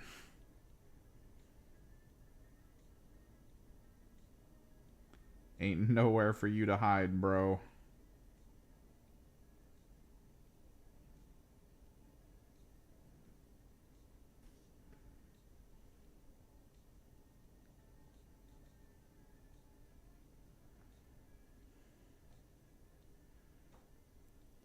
Because if they say, yeah, there's no terrain, 100% I'm switching over to knights for this tournament.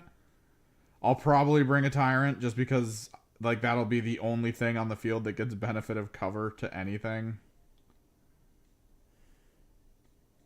Just be this guy giving out a bunch of little cover to people.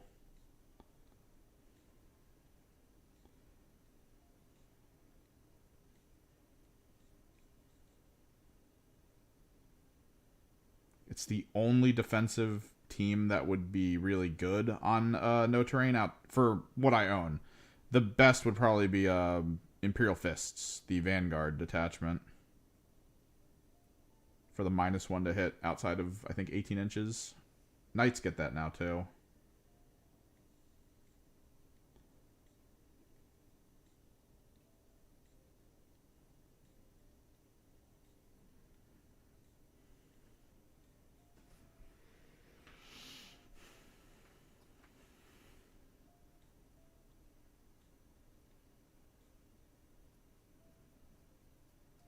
So I kind of want to know.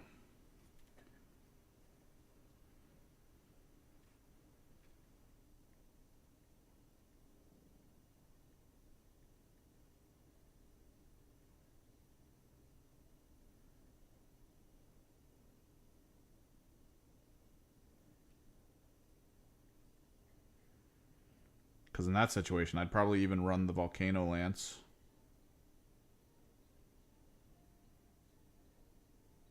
And not go for the gimmicky uppy downy.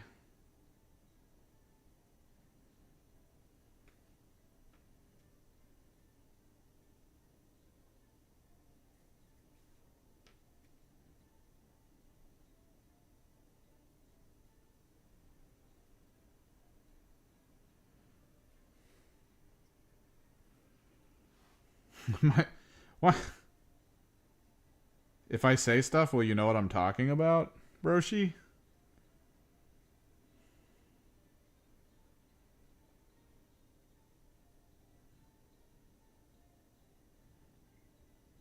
I guess in simplest terms, terrain with clear-cut rules and footprints attached to it before we start playing the game. That's my favorite.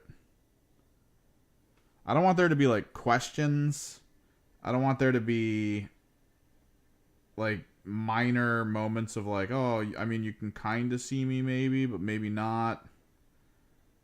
I just want clear-cut yes and no.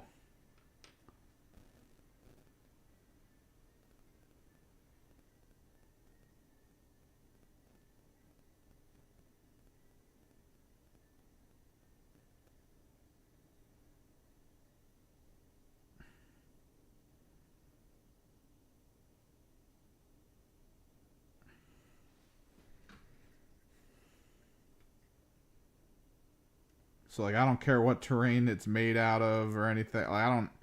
Whether it's multi-floored, whether the multi-floor thing matters.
when it comes to terrain layout, I actually prefer asymmetrical.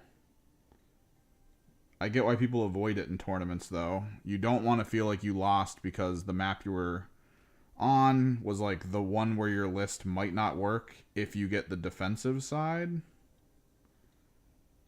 And then you just lose the offense-defense role.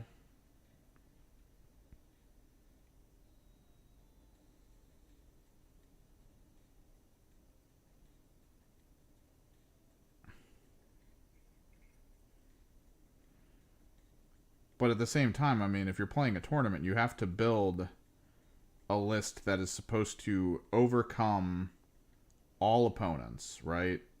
Regardless. Regardless of mission, regardless of, you know, what type of opponent you have, what the extracurriculars are supposed to be for that round. Like the little weird pseudo nuance rules.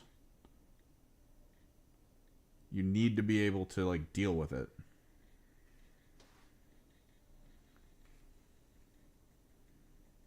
And if you're not designed to deal with it, then I mean, why would you think you're gonna just win? That's just not how it's supposed to be. But it is just easier to, I guess, ascertain what list you should take if you know that no matter what, you're always faced with the same positioning, the same types of terrain, same rule sets.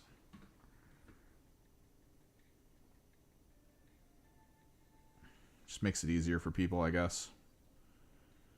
Because it's already a wildly out there game, and it would probably be nigh impossible to balance with asymmetrics.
Well, I mean, D&D maps and Fire Emblem maps, those are just designed for the overall experience, right? They're designed usually to match an element of the fight that the developers wanted to put before you.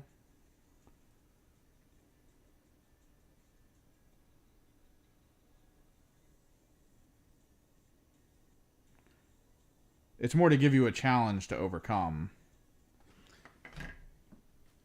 Like in Fire Emblem, if it was like, oh, you're fighting the famous archer. Well, where do you think that archer is going to be? He's going to be all the way across the map in a tall area, giving him maximum range. Overcome it. Go.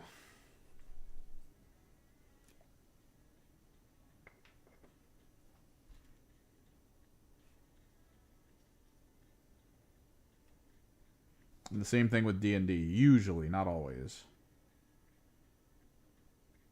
But if your DM's working well enough, what he's doing is he's creating sort of a playing field that maybe has elements in it designed to help you or to give clues as to what you should probably be doing, or to provide some tools so that some of the people in the party who maybe went like weird builds aren't going to have the worst time.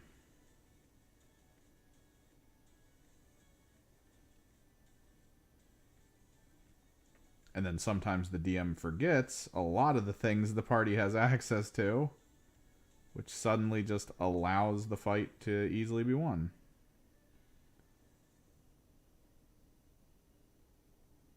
Those are always the fun moments.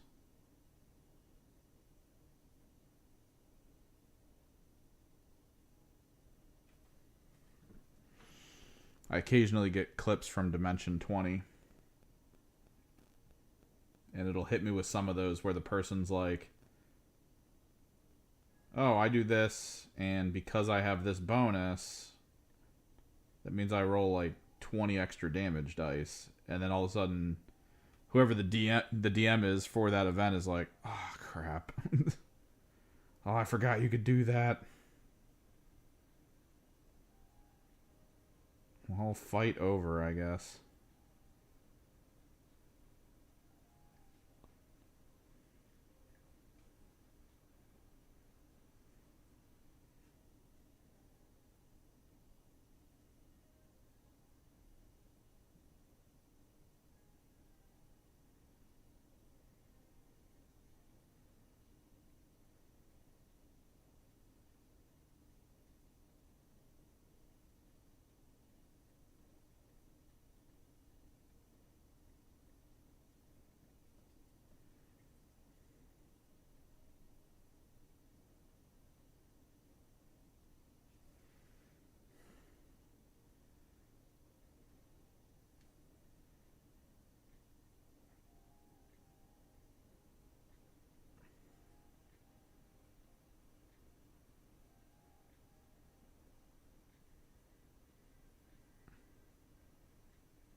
Kind of want to dirty up this flamethrower.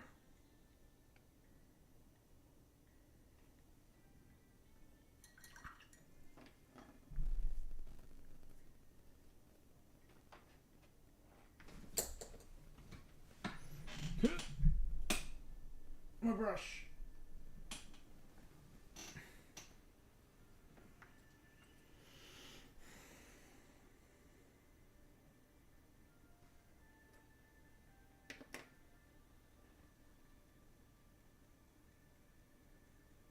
Poggers.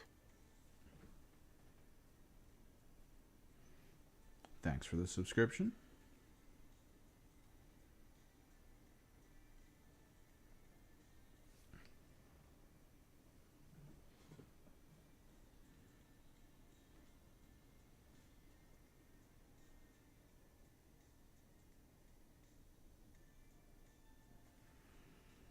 I'm gonna check the actual chats.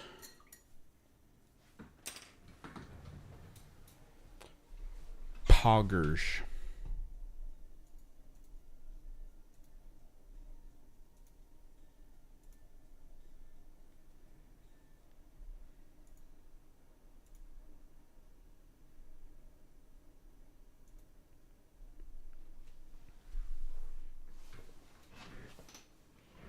Viewership down. It must be between 3 and 5.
The new Kill Team teams.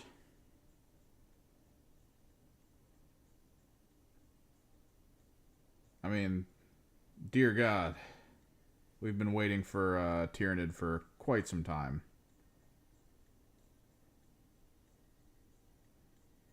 It's cool to see that it's Raveners, because, you know, mobility. And Super Elite, which makes it weird.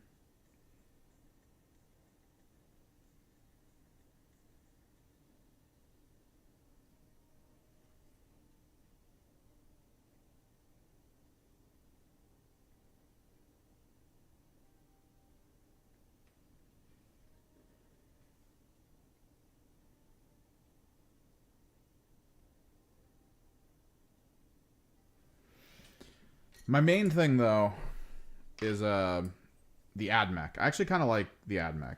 I've always assumed that at some point AdMech should probably have a team that feels almost like puppets, because, I mean, that's kind of AdMech, right? I actually really like how the AdMech are shown in Horus Heresy, where they feel less like priests and more like necromancers. Because that's kind of what they're supposed to be, is just like commanders of hordes of kind of undead that they've basically turned into what they are. So, like, they're very much a necromancer faction in a way.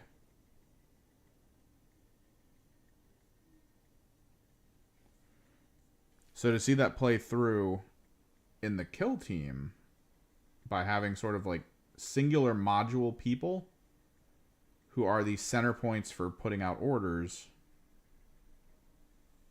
I feel like is perfect for the flavor.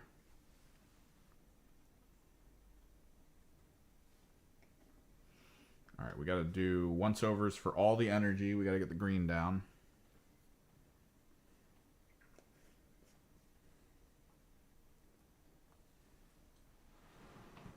So I think they're good. I think they're pretty welcoming.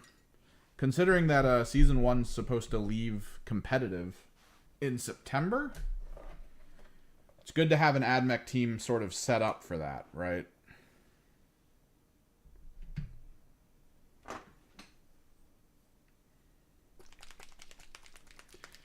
What are the things that are missing? Once Season 1 goes away, I think, what, Tau? Specifically Tau, not Crude or Vespid. But, like, the Tau regular old soldiers. Those are going to go away. Sisters will be gone.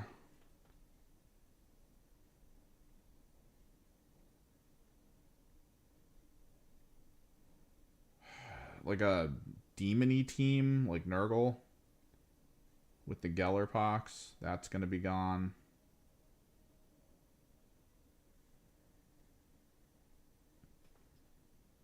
So having AdMech pop in, and then even having Raveners be like that, right? The introduction to the Tyranid, what, over halfway through the season in the new stuff, which means they're going to stick around for at least 3 years. It's pretty cool.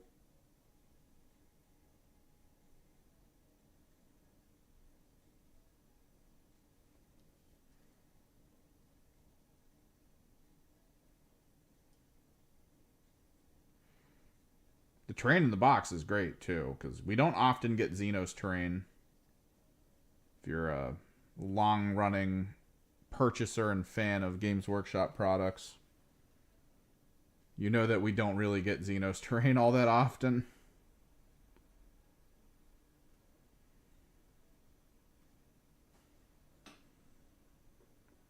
So to see them just be like, oh, here's some Tyranid terrain, it's pretty cool.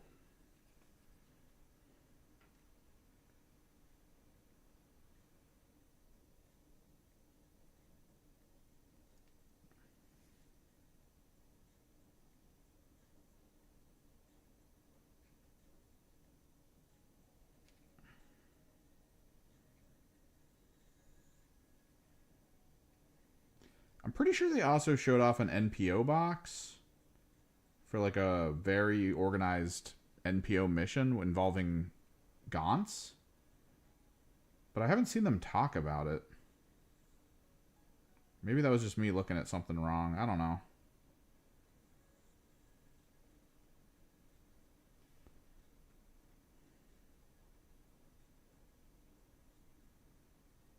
just could have swore there was going to be this other box coming.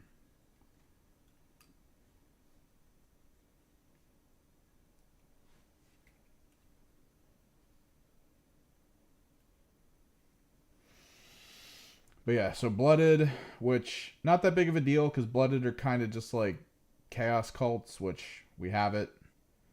Wormblade are going away, but we've got Brood Brothers, so there's still representation.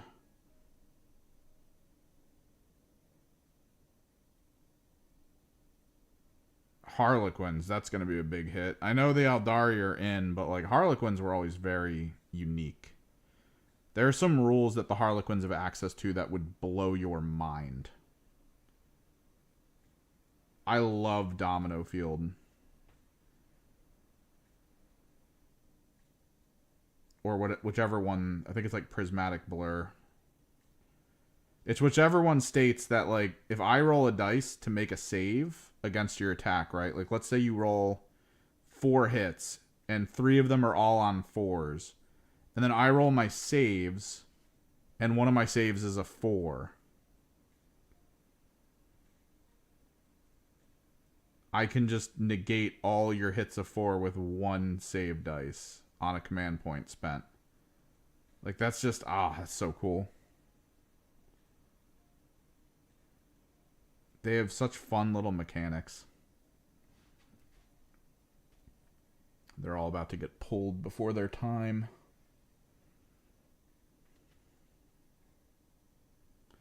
Warp Coven going away sucks. I know that's going to be the loss of Thousand Suns, but I mean, we've got other Chaos Legion stuff.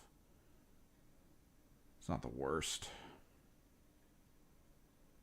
Although we do lose Legionary and Warp Coven at the same time, which is a bit awkward. That just leaves Death Guard and Nemesis.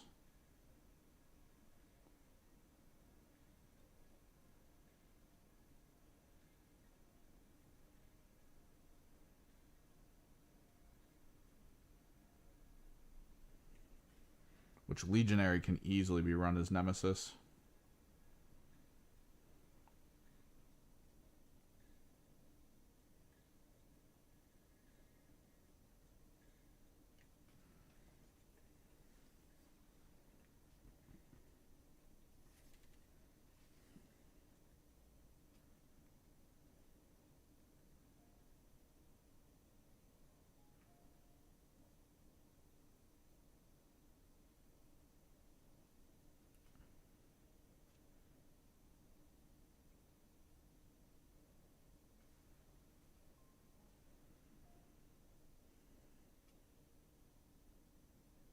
But yeah, in general, new teams are cool. I don't know if I'm going to be getting them.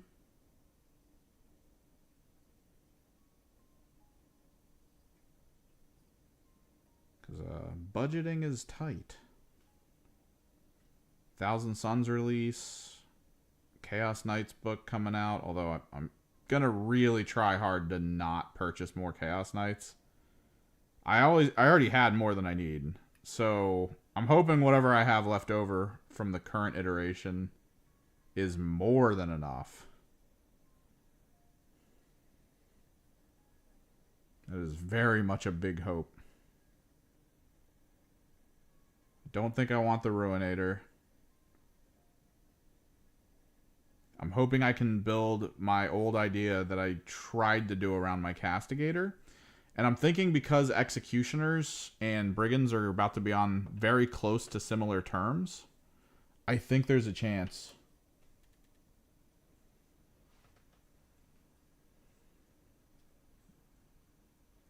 I genuinely think there's a chance.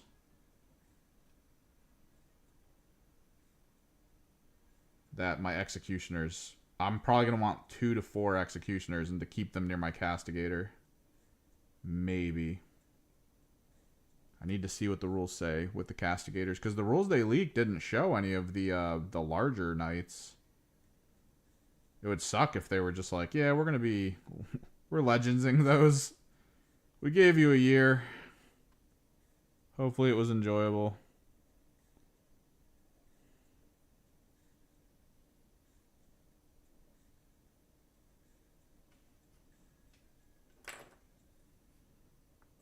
as the shock and awe sets in.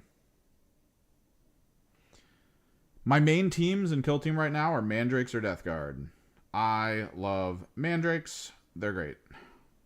They fit my like style really well. I think the main reason I picked them up was because I knew the Wormblade were going to be sacked after a year, and the Wormblade are technically the team I really want to be playing. But Bruth Brothers is such a far departure from the Wormblade that it just doesn't feel the same. It's cool that they're, you know, Gene Stealer cult and all, but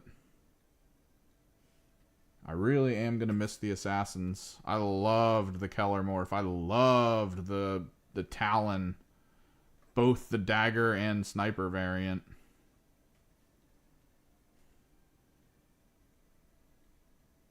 I loved putting a big old mining laser on like a backline so that it could fade in and out of conceal and just start wrecking people.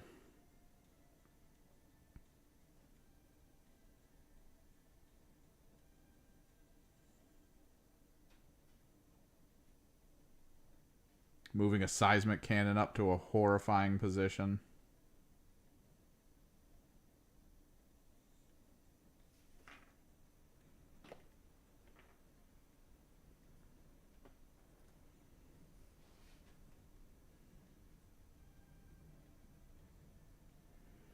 I wanted to play my Warp Coven because when I read their rules, I was like, wow, these are really good rules. Right?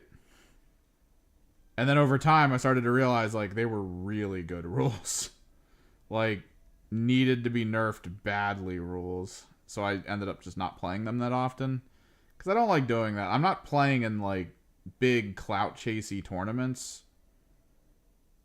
So I don't want to be the guy who just shows up to a tournament with, like, the team. I'd rather play a team that's pretty good with some good tool sets that still requires a lot of thought process to play, which is why I like the Mandrakes. Mandrakes are very powerful, but also very razor's edge. Like, you're going to fall off that wagon and just lose the match if you make one wrong play. And their toolbox is so vast.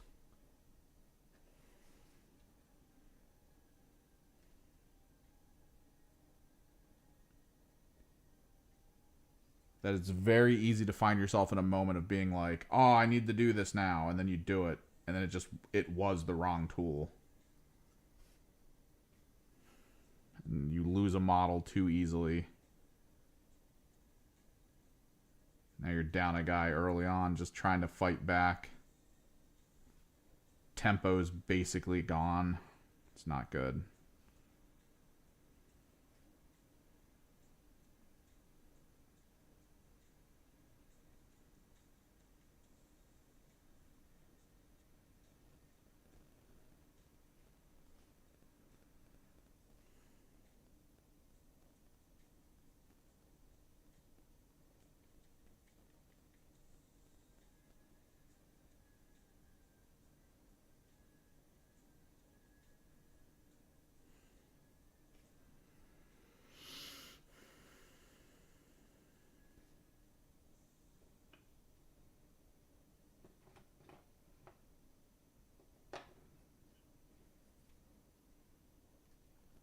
Volcano cannon.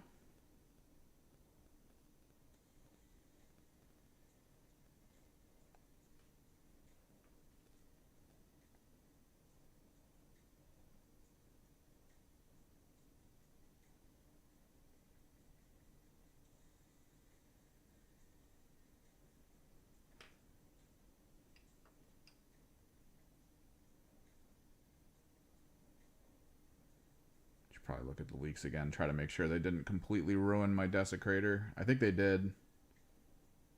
Which is fine. I shouldn't be using the Desecrator. The Desecrator's chance to kill something is so low. The Chaos Knight Desecrator's swinginess in his damage output is quite literally 0 to like maybe like 50.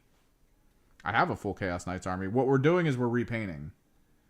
We are reworking on a lot of my older models to try to update them to a newer visual aesthetic.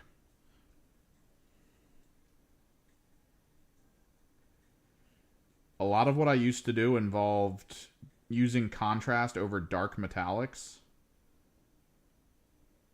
which it had a cool effect to it, but in recent showings, Games Workshop put out the artwork for Thousand Suns with pretty bright saturated armor plates, and I liked it. So I was looking at my old army bits. Like, this used to be really dark blue. So I was looking at the old army bits, and I was like, we're updating it. I started looking at the old models. These were bulk pink. Like, most of the shoulder padding and stuff was just pink. A lot of my older models don't have the new glow effects that I do with some stuff. Like these were kind of the new glow effects, sort of. I'm still working on them, and these are the old. Like the tusks.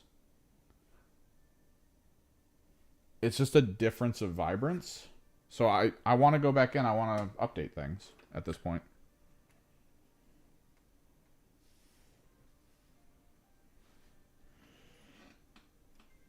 You know, it's been years since I've painted these. I've learned new stuff. I've gained new tools.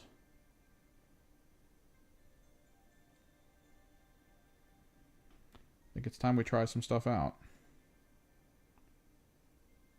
Go even further beyond.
Like, these were dark blue. I just needed to fix stuff. And I like where it's at. I probably should have bought the actual Chaos Tyrant. This is the Imperial Tyrant that I decided to aesthetically change.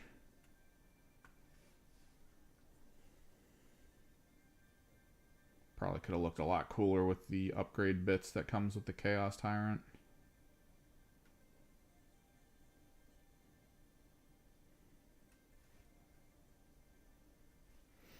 But we make do. What's up, Arturo?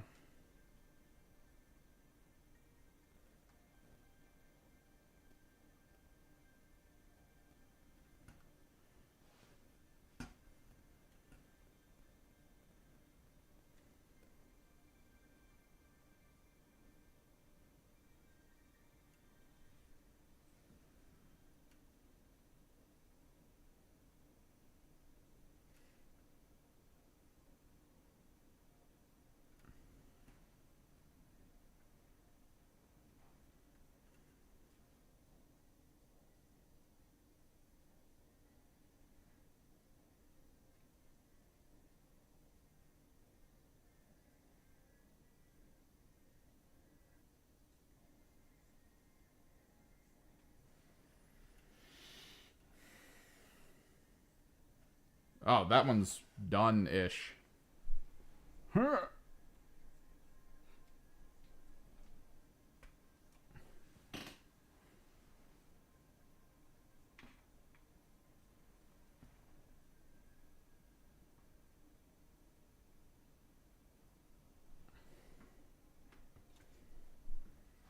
We pulled him back from the very pink that he was, the very pink magenta that he kind of started as, back from when we painted them a long time ago.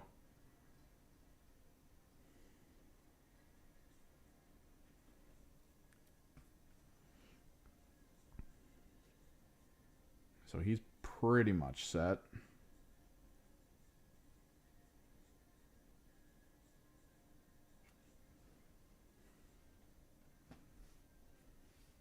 It's going to suck because once the Codex comes out, I'm going to have to sit here and pick and choose who I'm going to take to that tournament in the following week. Yet again, we're about to put in hours to try to figure out how to get the Warp Meld Pact Thousand Suns to work. And then in the 11th hour, getting ready for the next tournament after that, I'm probably just going to be like, maybe we just play Knights.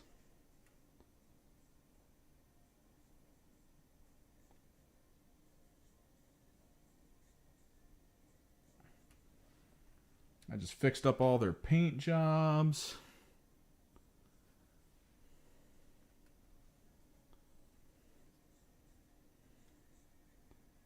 The new rulebook looks awesome.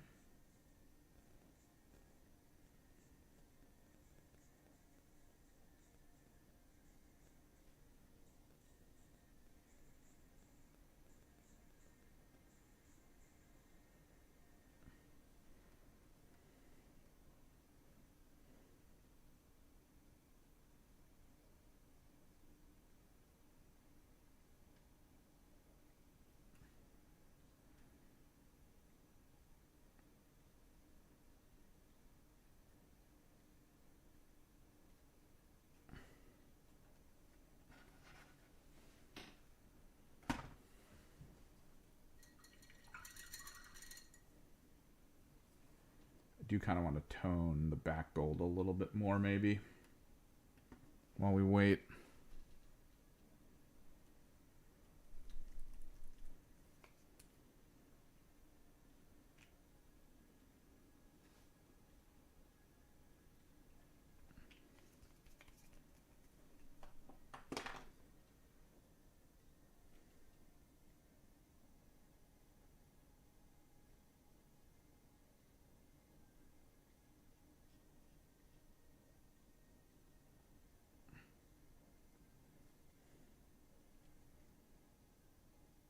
Make sure things are kind of lined up.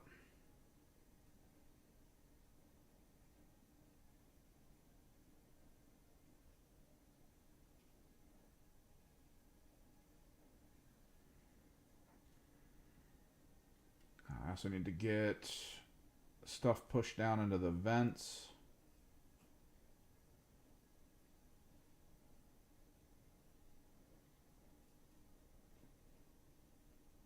Poggers.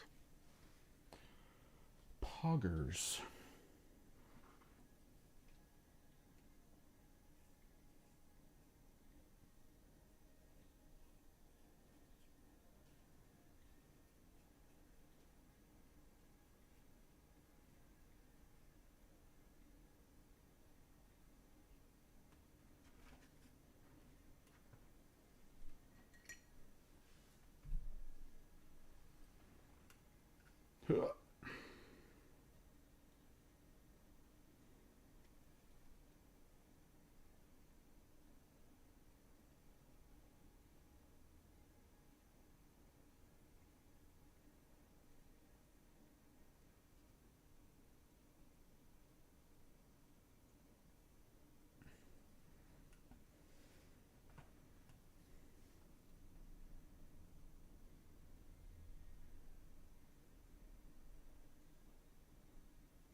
We'll run pin wash white into some of these crevices, maybe. Maybe.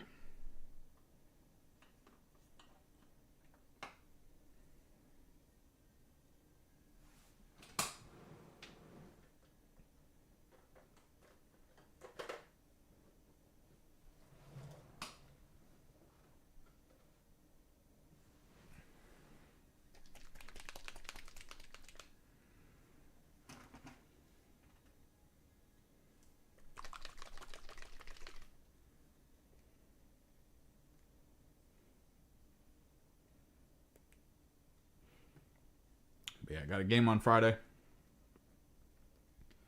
We're going to try out my adjustments that I made to the 1,000 Sun list that I have. So now we have more anti-armor, more heavy-hitting anti-elite stuff. Still a ton of bodies, which is good.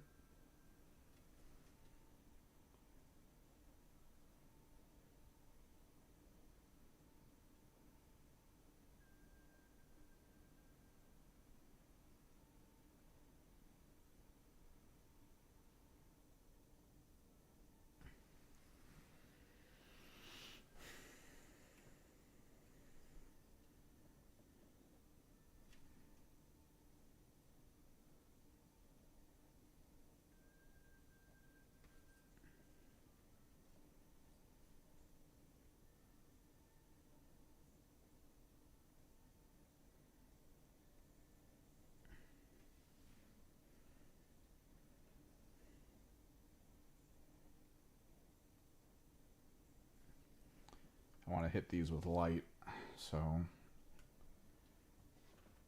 you do a little bit with the white first and go from there. Just gonna let the white dry.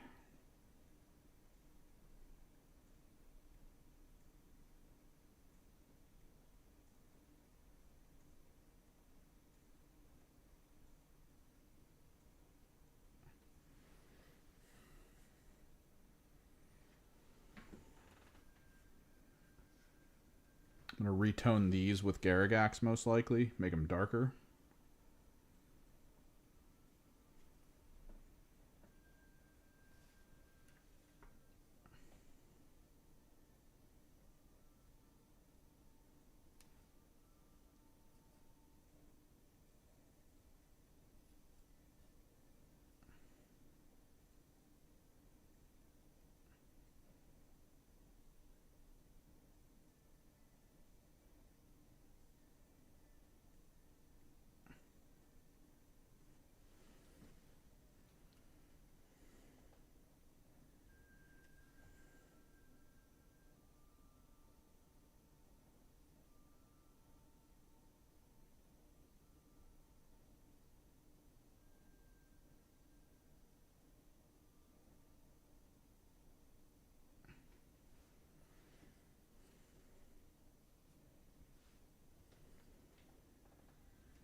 I'm going to do the grates on the shoulder pads too.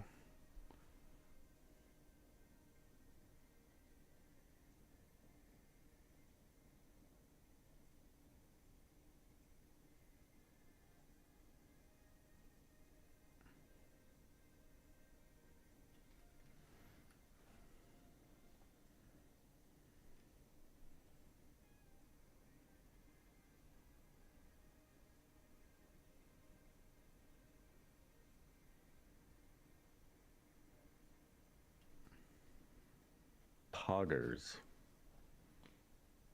Spoggers. Thanks for the follow over on Twitch.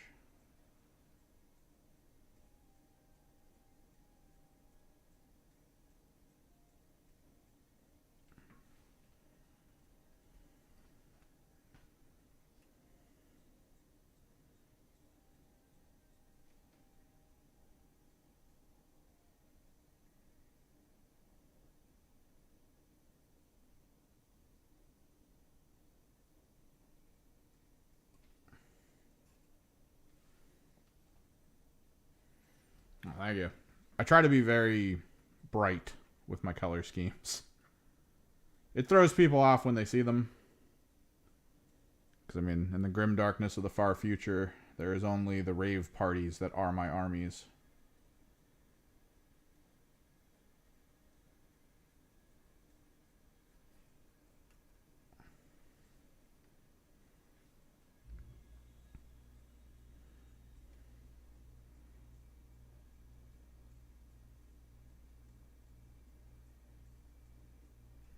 We've been putting a lot of work in to get a lot of these older models that I've had updated.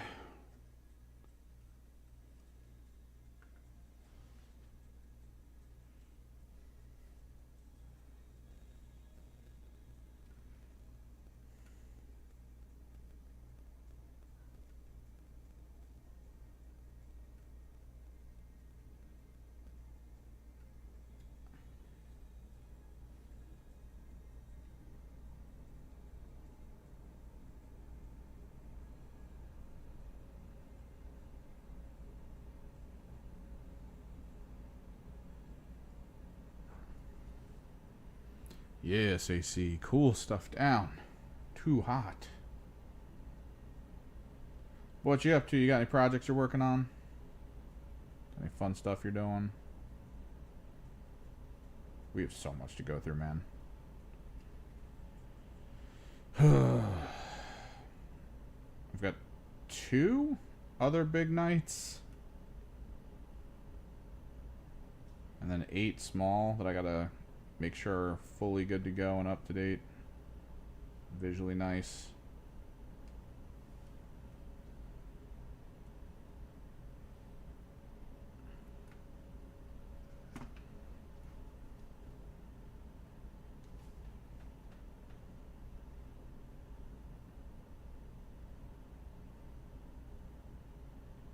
And then we gotta get back on my 1,000 Suns for the visual update.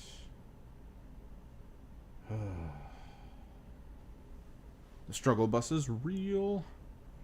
I am glad we got through most of the Zangors, because holy crap, that was gonna psychologically break me if we did those last.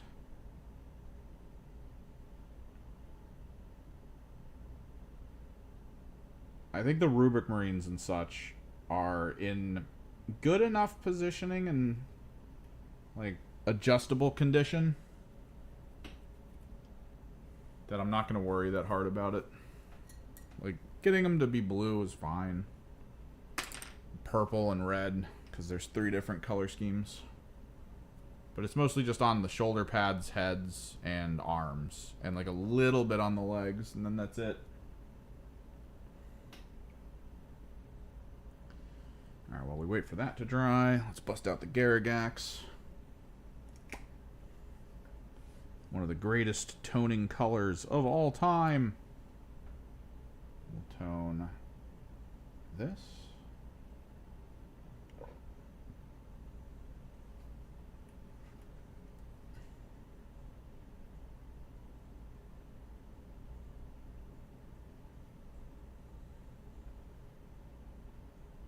Tone a little bit of this.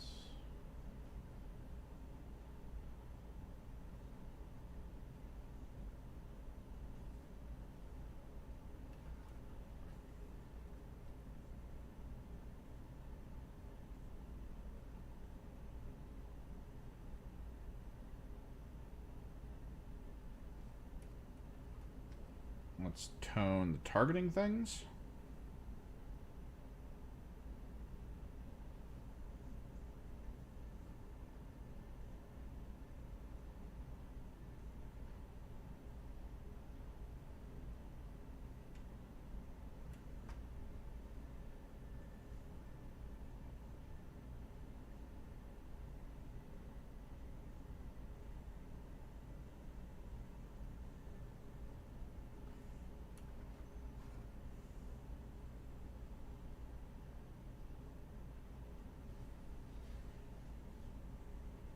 Then we'll tone the turret platforms.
Might actually tone the exhausts here as well.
There's a lot of... Yeah, we need to work this up a lot. There's a lot of, like, parts on his back that normally I hit with shader. That looks like I just absolutely avoided shader on for some reason. That's probably the biggest issue I have with him. It's just that there's so much on his back that should be, like, a little bit better defined that isn't.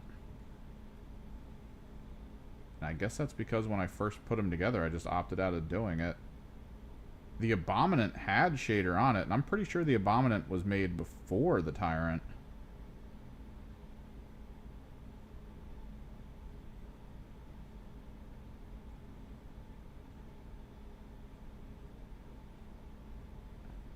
So I don't know.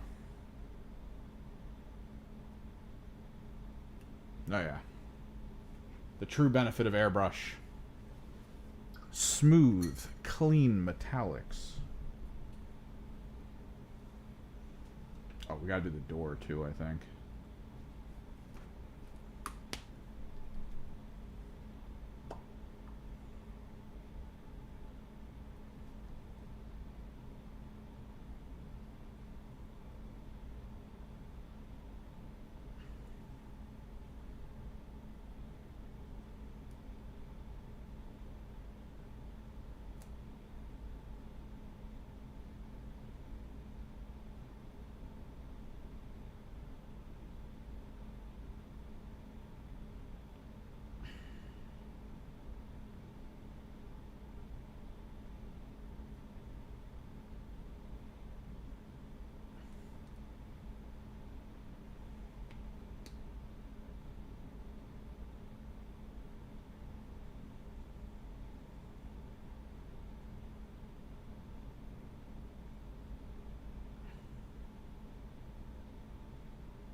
Alright, we're gonna have to do a kind of double brush system here.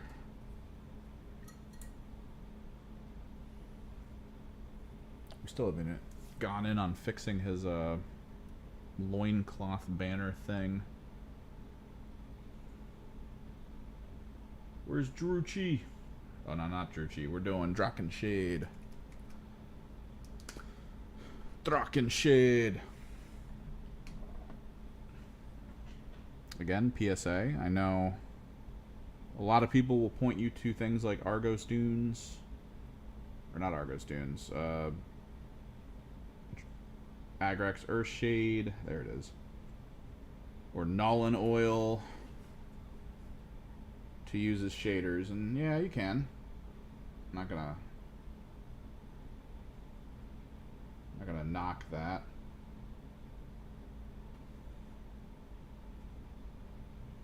But just as a sort of know your options moment,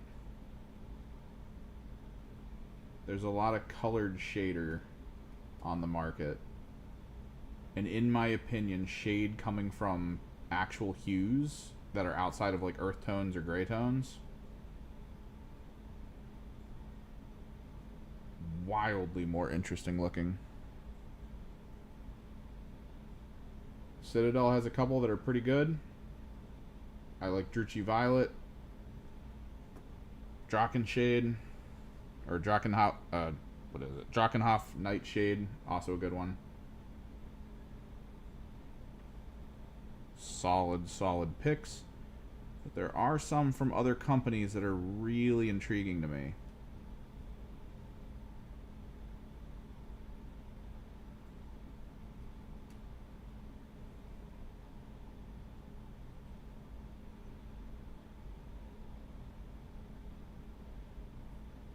Army Painter dropped a magenta shader.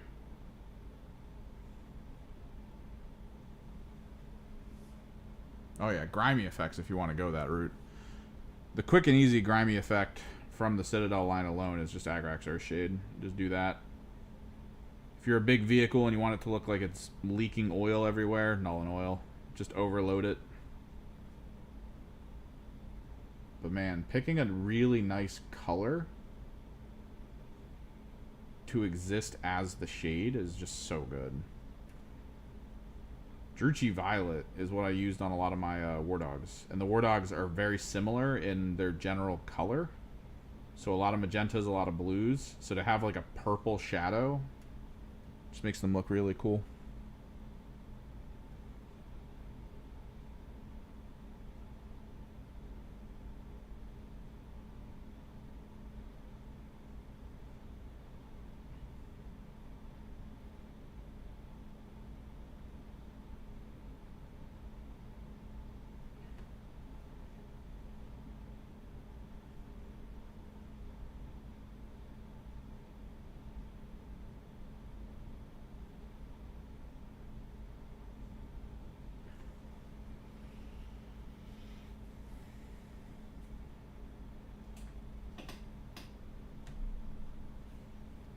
I might have seen his work. But I've seen a lot of people's work with oil. I mean, even Miniac has done a few videos where he's gone over explicitly why oil is awesome. And showed like how easy it is to use.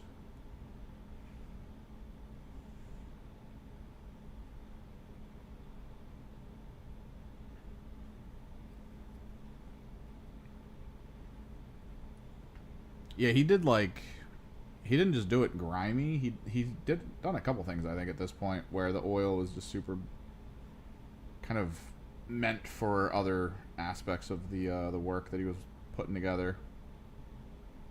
I could see it being pretty good. Oil is just like generally a good pigment. We use a lot of I guess acrylics here. I use So Flat paint from the Golden Line pretty heavily. High Flow, High Flow Golden Line was also pretty big.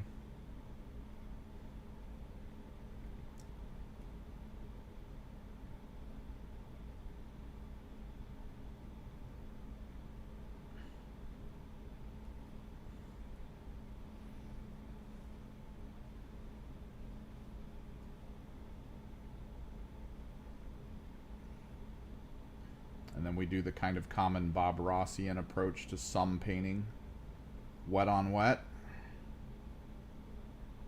Which we're probably going to do in a minute here. With the banner.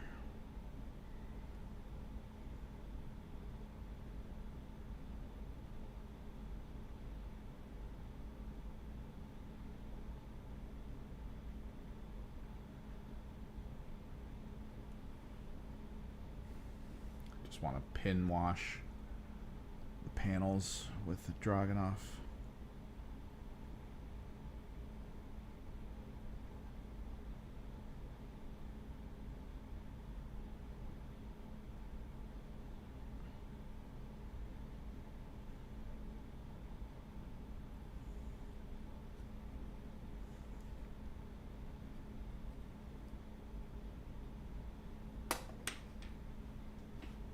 Some of it is. The green in particular is fluorescent. The blues and magentas on the armor plates are not.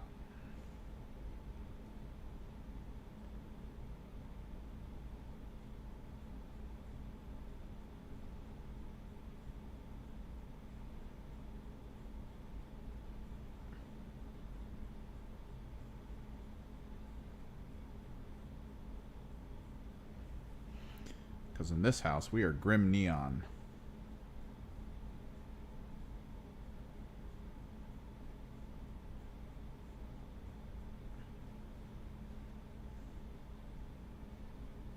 Again, golden high flow and so flat lines for those.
Gotta work very hard to update all this stuff. It's kind of crazy to go back with like all the work I've done and just be like, all right, let's do it again. Let's run it back.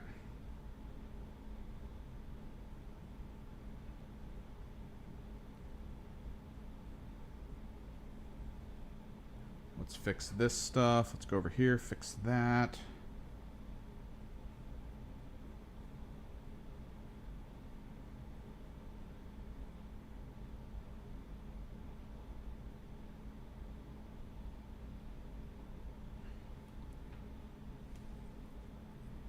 Tarkov? Nah. I only played a tiny amount of Tarkov when I first played it. Or like a buddy of mine was trying to get me into it. But that was one of those games where I realized how much effort I would have needed to have put into it to be decent at it. Not even like good, just decent. I did enjoy the depth of it, though. Reminded me a lot of the multiplayer Stalker days. And by days, I literally mean days. Before the multiplayer stopped being a thing in the old Stalkers.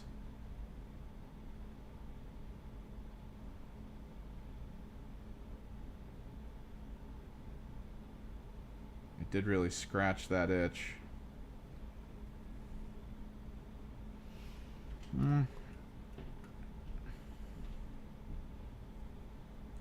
I've heard, but the company behind Tarkov has had such like odd business practices that I've kind of been wary about going back.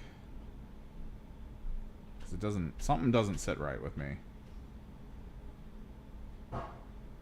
Whenever I think of like stuff they've done. Something's going on there.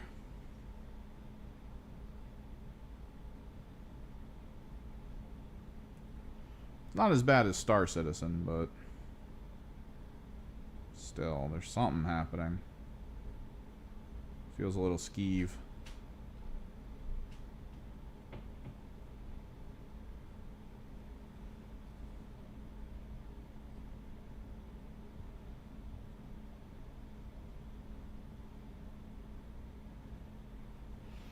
Yeah, the partner makes it go faster. I just remember the one thing my buddy told me when I started getting into it. He was like, always have on your side monitor a screen open so that when you're going into a new map, if you've not been in it before, just pull it up. And the map will tell you, like, all the spots to go to. And, like, that felt weird to me. Like, I get it. I think to some degree, online culture ruined games that could be like Tarkov. Like, imagine not having access to exterior sources of information in a game like Tarkov. Like, every little thing you find out, every little thing you do has extreme weight to your whole, like, oh, I know that now. That's crazy. Information becomes king.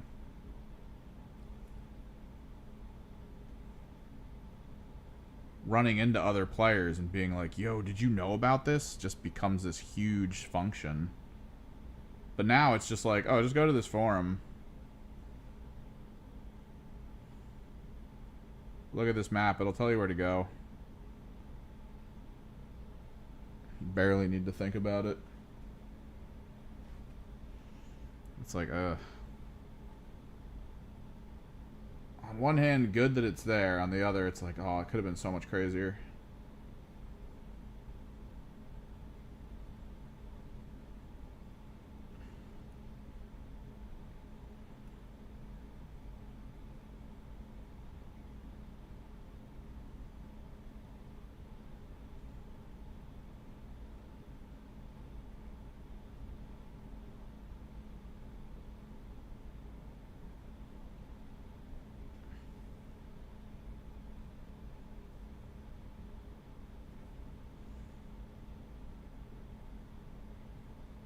But yeah, the function in the format has a lot of depth, which was cool. Finding out about the whole like scab mechanics. That sort of like weird rep system built in so that you can wander around and not get shot at. The idea that the AI scavs actually loot stuff, so if you kill a scav as either a scav or PMC, like they could just have really good loot on them from stuff they've found. So it's kind of cool. A game I did get into that's an extraction shooter that I was trying to see would be good, but like even that one's been tumultuous at best, was Forever Winter. They had that extreme mechanic to it that would like reset your base if you didn't have enough water. And I thought that was pretty cool. But then everyone, you know, complained about it super hard. They took it out of the game. I mean, the world's cool in it, and there's like a lot of interesting functions.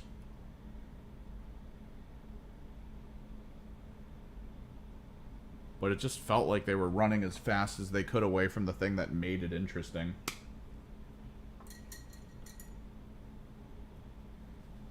And now we're all out here just waiting for Arc Raiders. Watched a lot of people play Arc Raiders, and I am interested. I tried getting into the beta. That didn't happen.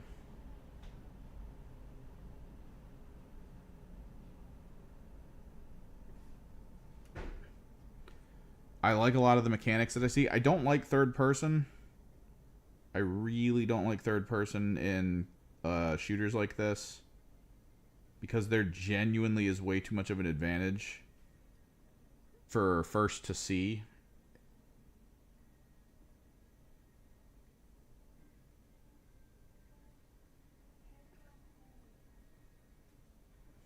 But there's parts of it mechanically that are really cool.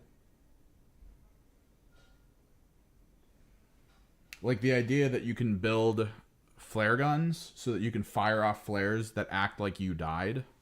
So you can kind of set up traps for people by being like, oh, let's fire off a flare and then set up a spot to camp nearby.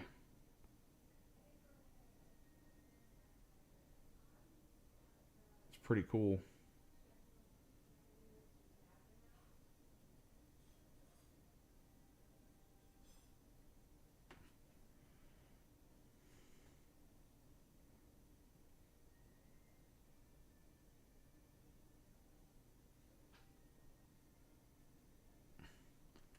All the mech bosses and stuff. I still like the art style for Forever Winter a little more, but this looks like the more put together Forever Winter. Some of the levels in Forever Winter really got me. Like the giant mech graveyard and everything. That was really cool.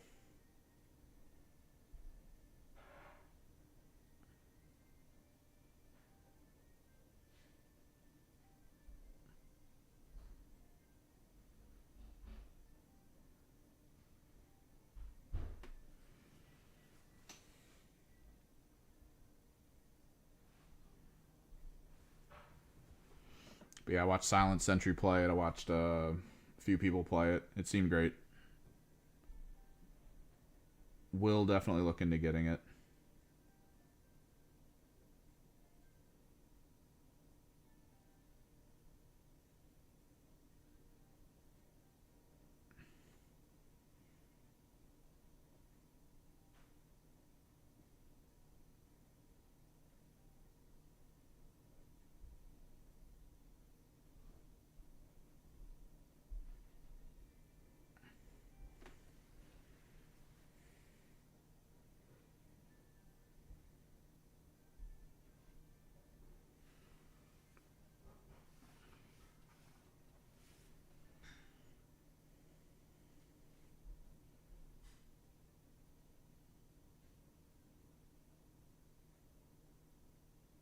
Yeah, the friendly encounters can be pretty good. There were some parts that I was watching of it, though, that felt like really weird.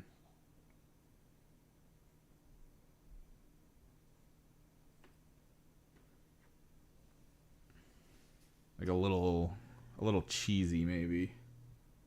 I don't know. We'll have to see when the full game comes out.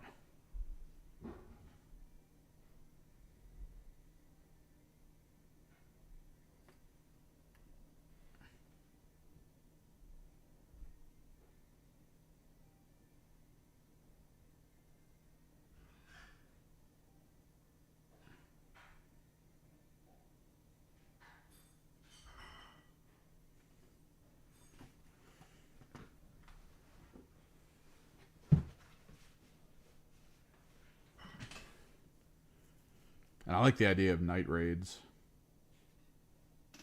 Sort of the ability to pick a map that's just like in pitch black. Like a lot more robot threat.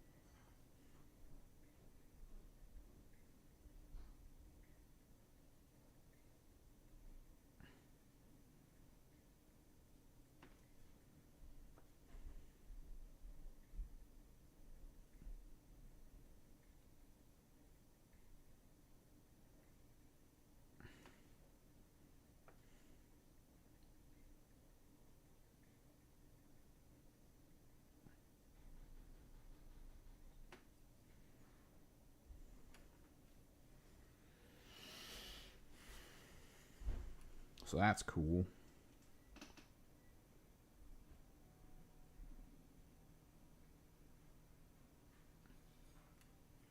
Of course, we talked about it a little bit, but new Plague Tale game.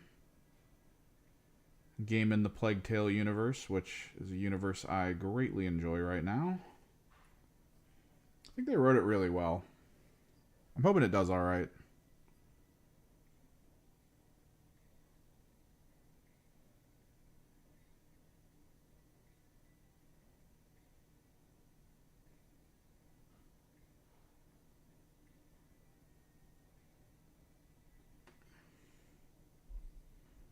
I'm pretty sure the publisher company was probably real mad when the second game definitively ended, where it was like, this is the end. The publisher's just sitting there like, wait, this is one of our better selling games. No.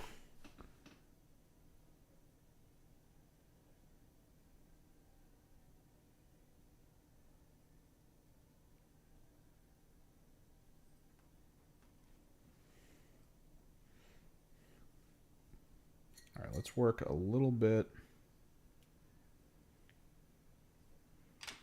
on the fabric.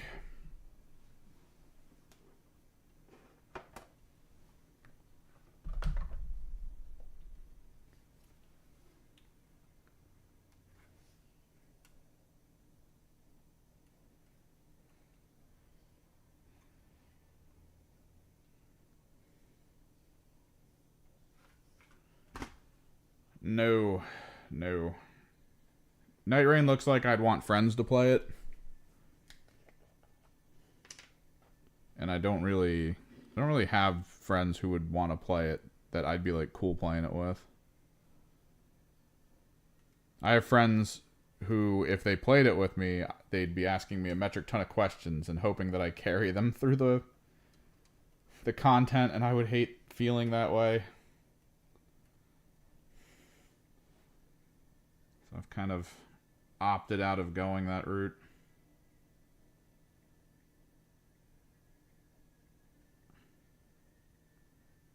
Alright, we're going to try to wet on wet this.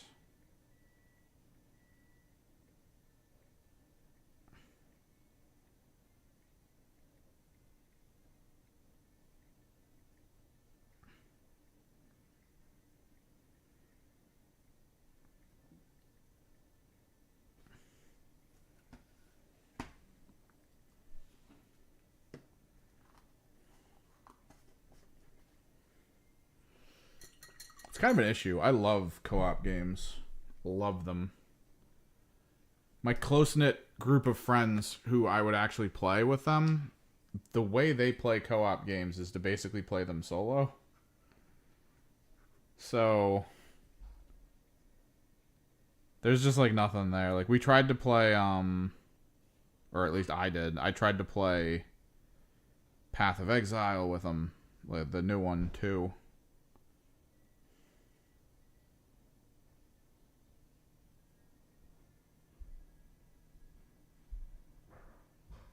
But I mean, Path of Exile is 100% designed to be like, play it by yourself, because if you play it with friends, you're going to hate your life.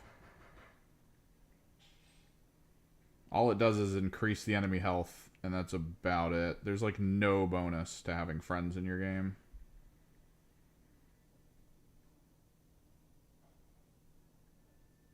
Which, I mean, that lives up to the title, I guess.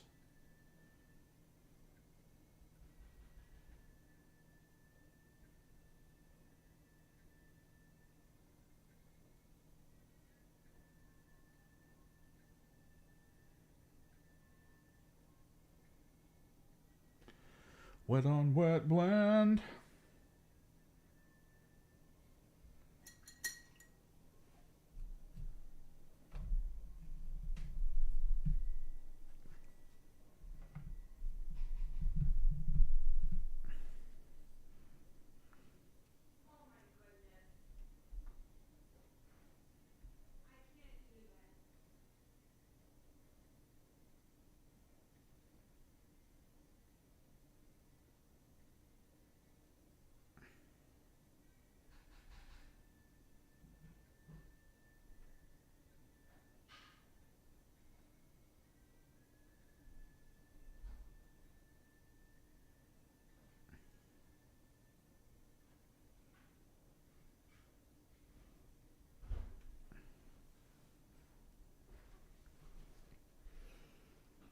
But like, man, every time I've tried to play other games, like other co-op games with them, it's like it's hard to find one that matches what we're all looking for. I tried to play GTFO with them because I thought that would be great. Difficulty pretty up there, a little bit of tower defense feel to it. They just really hated the stealth sections. They kind of wanted something that was closer to like Payday, which was just non-stop fighting, at least for the Payday we played, because we wouldn't really do the stealth in old Payday. I'd bring the heavy armor and the minigun. My friends would just go shoot in the air a bunch, just start trying to rob the place while we're just under constant waves of enemies.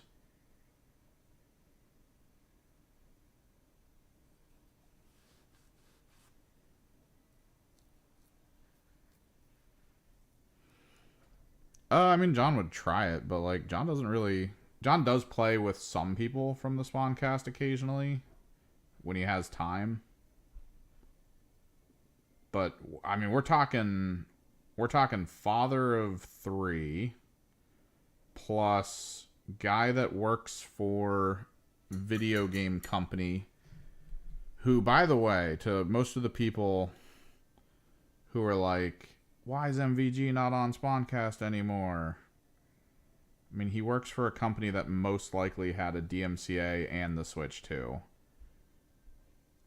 Like, there's like 0 chance he would even risk sitting on the panel and having someone say something that might get picked up as though like we knew anything about it, because we didn't. Like, they take those DMCAs seriously.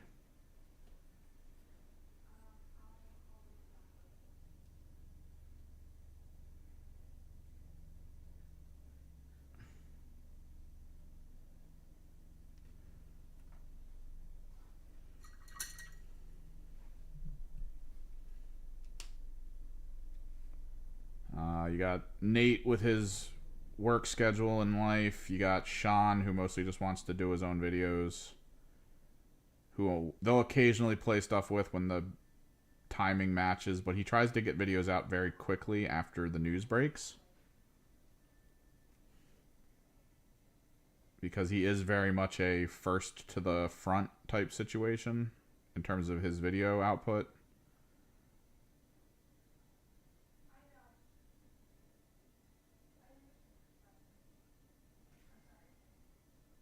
Putting a little magenta into the purple.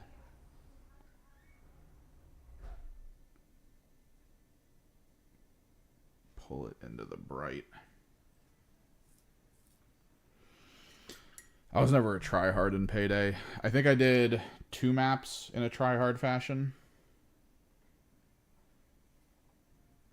In the second Payday. I don't even think I played the first.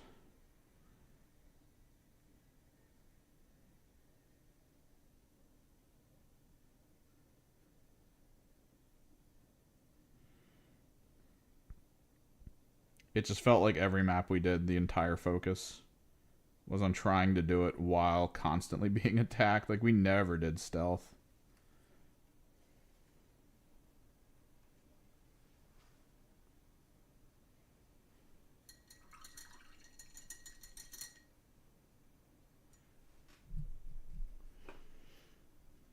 That's kind of the thing, though. We don't do gameplay stuff. Like, I think it would be cool if we did, and we've tried it in the past. Like, we did do a Spawncast Plays, what was it? We've actually done a couple. We did a Spawncast Plays Sea of Thieves. I remember that one.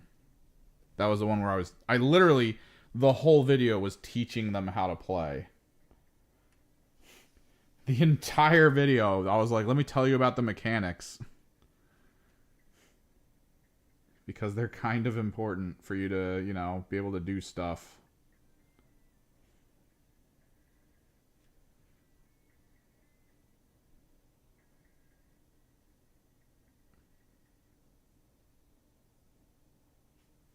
Wet on wet blends.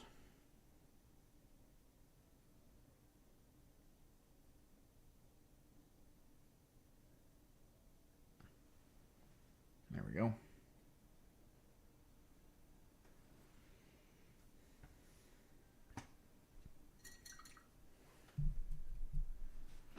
what was it? I think I played Monster Hunter Rise with Sean once. And I remember him watching it was like the one time he let on the Spawncast when people were like, "Oh, you guys could race each other to try to defeat a monster." And Sean immediately went, "I want Evan on my team. We'll be done in like 2 minutes."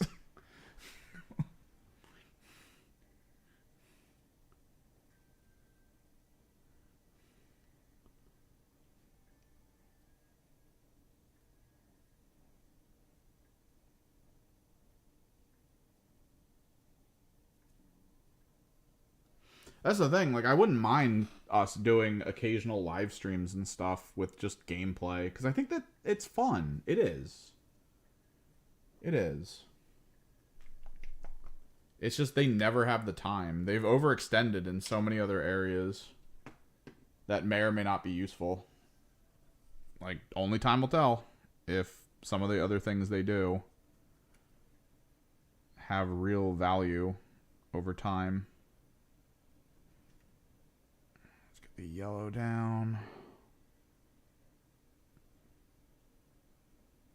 So the time to get them to be like, hey, let's all stream together.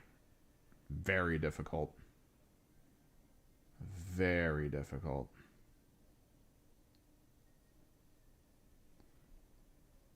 Be better if it wasn't, but it is. Because I do think that's very useful stuff. Although it is within the metrics of YouTube.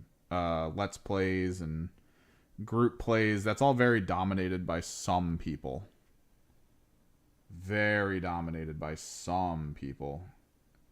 And if you're not part of that group, it's very hard for those videos you put out to be like picked up. And with the amount of work you have to put into them, it is a bit of a hard sell to be like, oh, let's try it. I've played some Souls game, not just from FromSoft. Like, I've played a bit of them. I do like, to a degree, the formats of them. Sometimes they annoy me, though, because I'll have moments where I'm like, oh, I kind of want to go all holy in this game. I found this really good weapon early on that scales off a holy, and I kind of want to go that route. Next thing you know, you're like 6 bosses in, and it's freaking impossible to kill anything. Because the holy scale fall off is just really bad. Meanwhile, everyone on the sidelines is like, just go bleed. Just do bleed. Bleed will get you through the game. It's like, man, I wish that wasn't the case. I really wish there was value in like a lot of the other builds. Because I had like a two-handed... In Elden Ring, I had the two-handed holy spear that could enhance it. I think it enchanted itself with like big holy, and it like got a lot more range and damage. No, yeah, they get on Warzone. I tried playing Warzone once, and I got the full Warzone experience in a single game.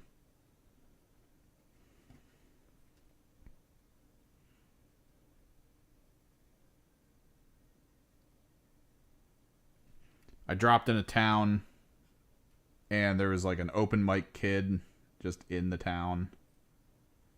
You could hear him eating. And then this other kid chimes in like immediately after, right? He's like, hey, you in here? Hey, where you at, man? Yo, you want to team up? We could actually win. And they're just talking back and forth to each other like, yeah, let's I'll grab stuff from over here, you grab stuff from over there, all right, man? And I'm just in this place, just like looting, listening to them yell at each other.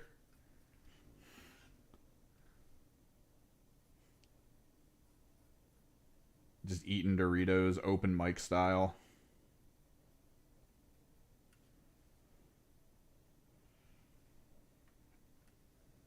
I just remember I get full geared up, and then I'm just in a building sitting there. One of them goes, I'm coming in, man, I'm coming in. I saw you come in here. I'll hit you up. And he just walks into my building, walks into my room, and is like, all right, man, where do you want to go next? And I was like, I don't know who you're talking to. And he went, what? And I shot him in the face. And I walked outside. The other kid came over and was like, hey, man, what's up? I heard gunshots. You get one? And then we walked in the room. I just nodded. I didn't say anything with the character model. And then we walked in the room and he was like, oh, yeah, you got him. Because the body was there. And he was like, yeah, what was it? Did this guy say anything? I was like, yeah, he was your friend. And he spins around and goes, what? And then I shot him and killed him. And that was like the first round for me.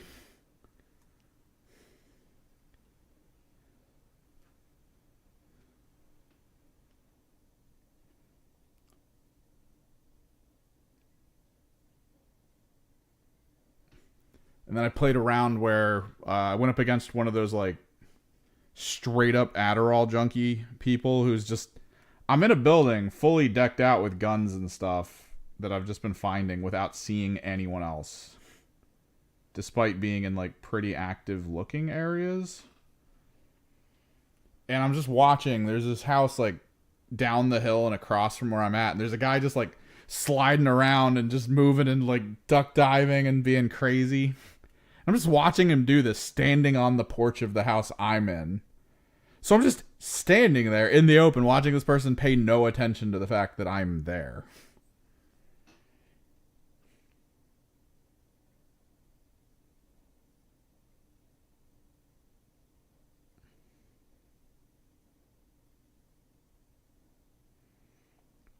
And then I remember just taking pop shots at him with the rifle that I had.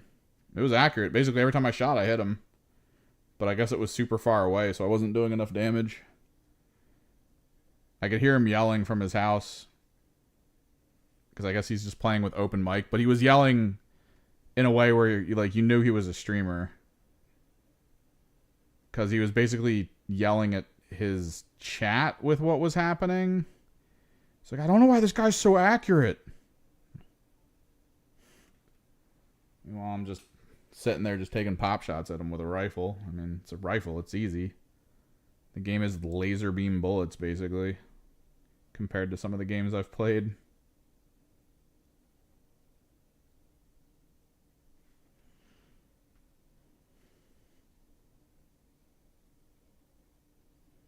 I had a guy yell at me for camping.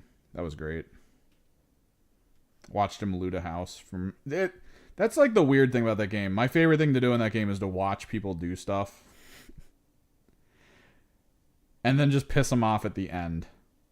I was just sitting in the window. I hear this truck engine.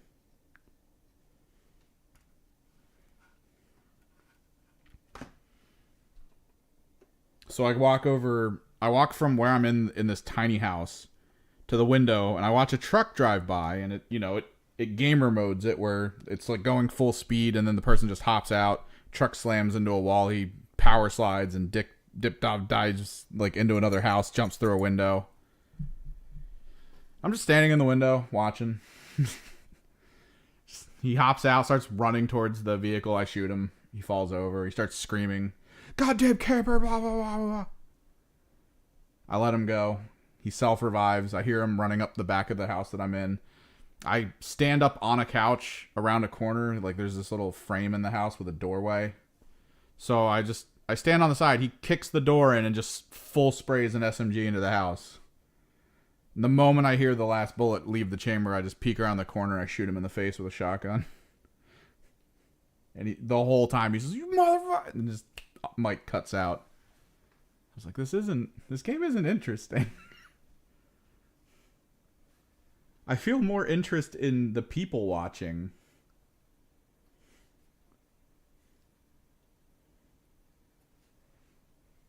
That moment of just like, why are you leaping around like that? What goal are you achieving by doing this? I feel like your thumbs are going to be sore by the end of the day.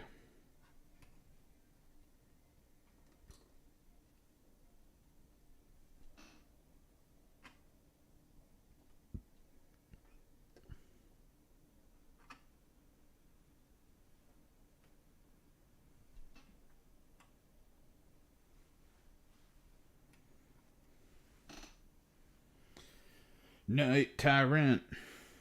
Let's do... Yeah, we'll do this.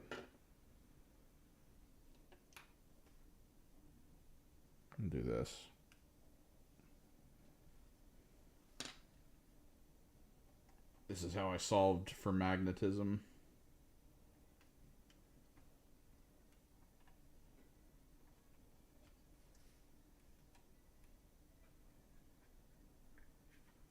Definitely better ways to do it, though.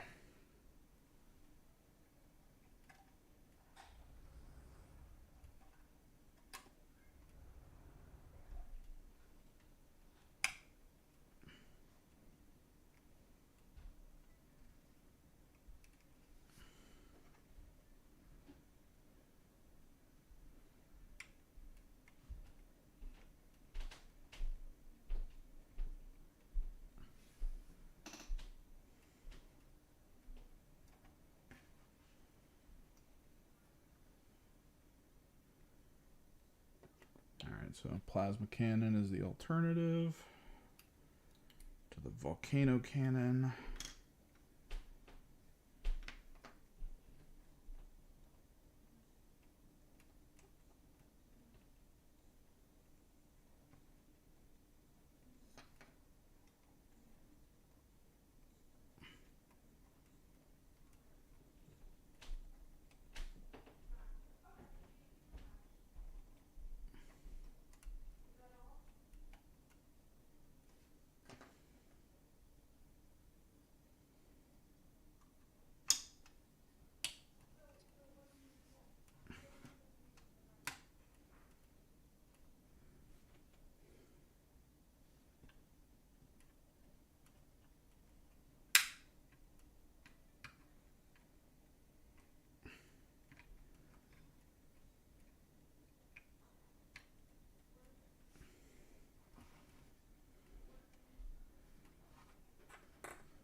Hell yeah.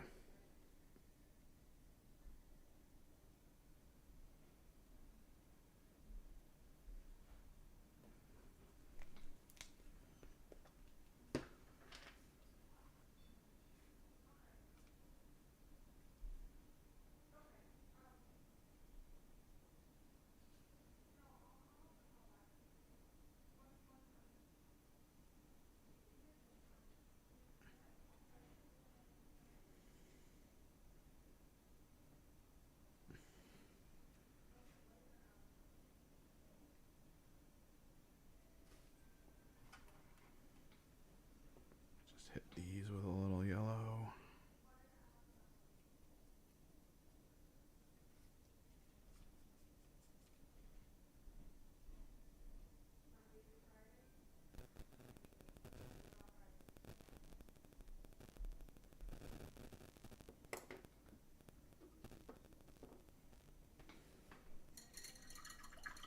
Alright. That's good.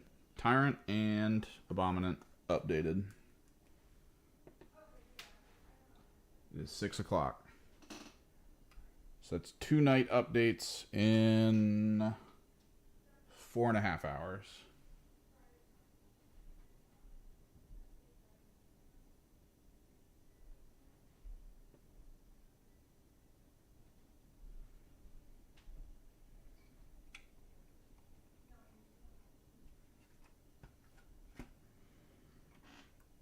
Hopefully I find reason to use a Tyrant. I think I will. Honestly, backline Tyrant sounds great.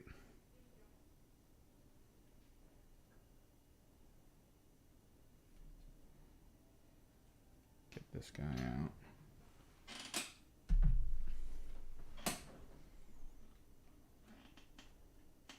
Whoa.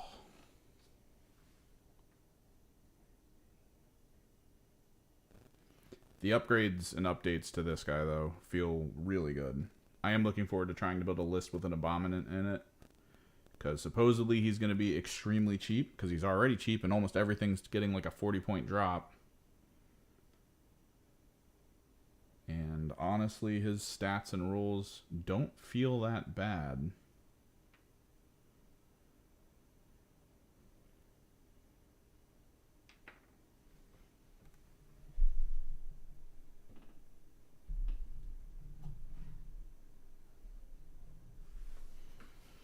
Hell yeah, man.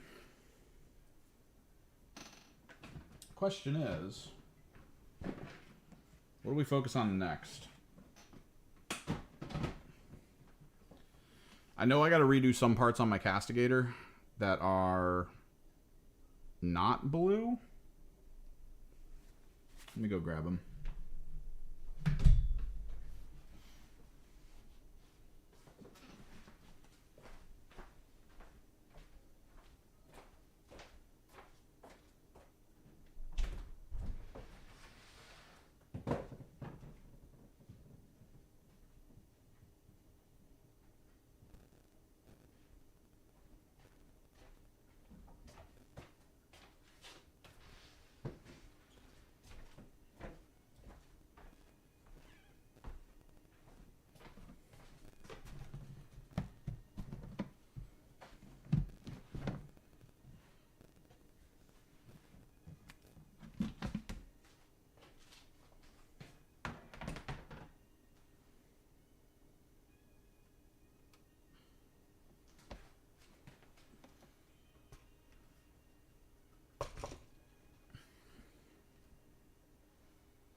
Like, I feel like with the war dogs, the main thing I need to do with them,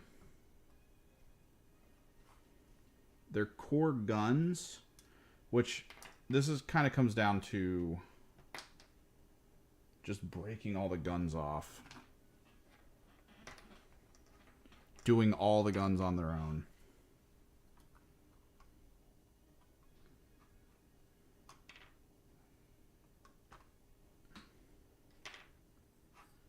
Because the main thing the war dogs need, I'm cool with the pink being, and the pink and the magenta being as far down as it is, like that.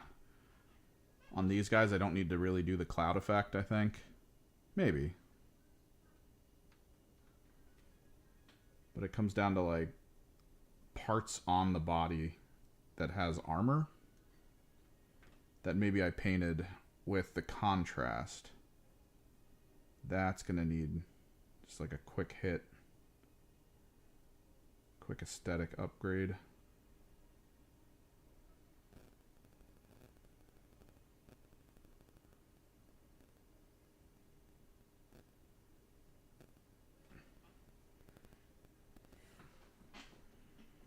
Which would be what? That. Basically crotch cover. Foot armor. Which is probably not going to be a lot of them.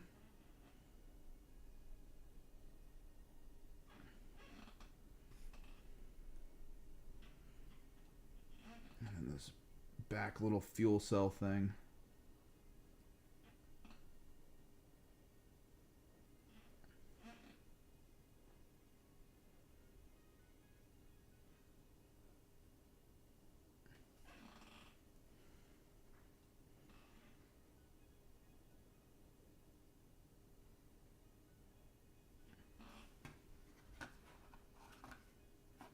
So at the very least, the war dogs are going to be fine. I think the biggest struggle is just going to be to get through all the weapons, because there are so many weapons.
right here.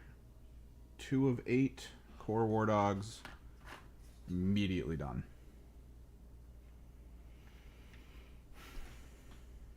That simple.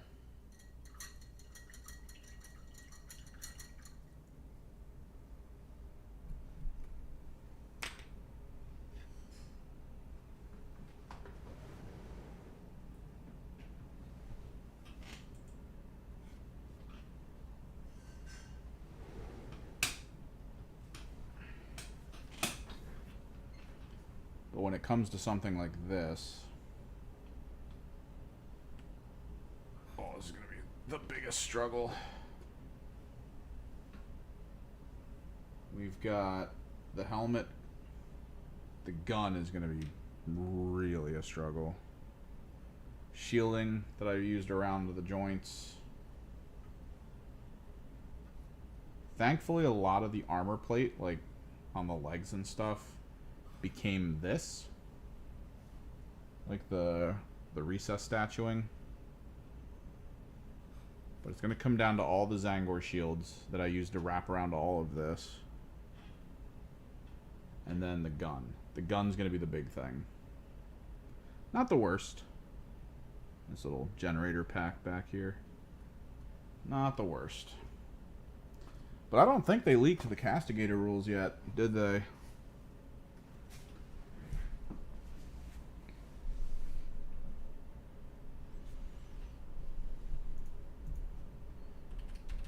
Knight Codex leak.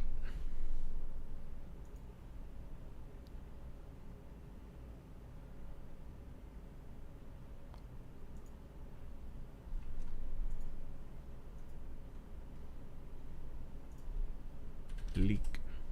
So technically the Castigators were added to the index from an exterior source, I think, right? Leaked Chaos Knights Codex. Never gonna get... Oh, this is 3 years old? Jesus. New.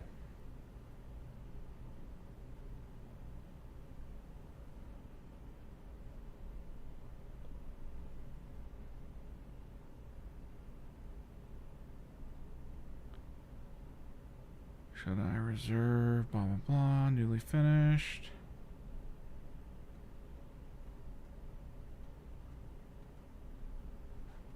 Detachment. Small leak.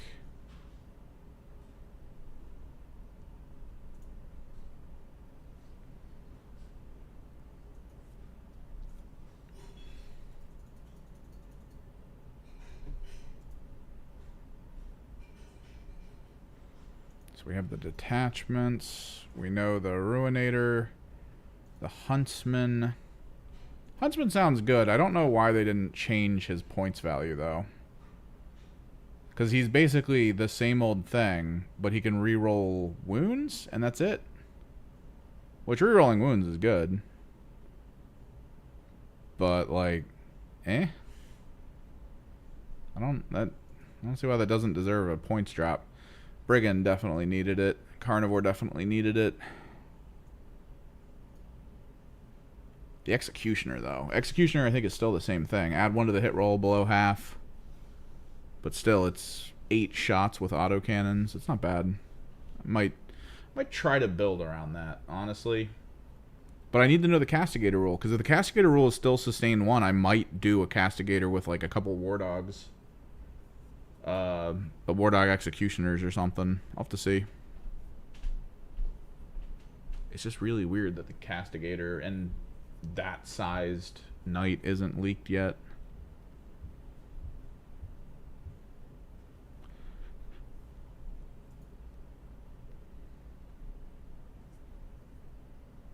Oh well.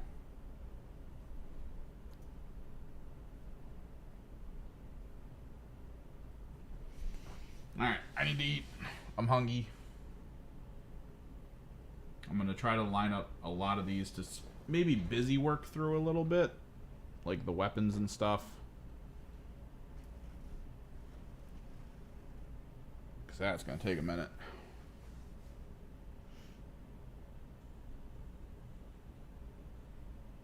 I do really feel like at some point I'm going to have that mental moment of, oh, well, I've learned all this cool stuff with Thousand Suns. Let's go play Knights at this new tournament instead. Like, fresh out the Codex. Don't know how they're going to play. Let's go. Ugh.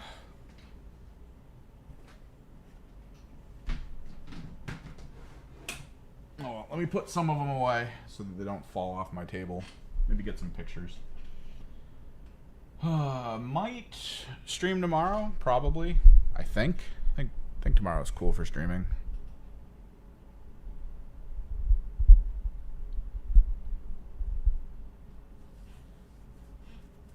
And then, yeah,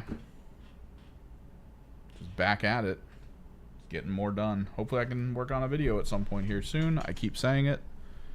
Maybe one day that'll be true. Till next time, guys. Later.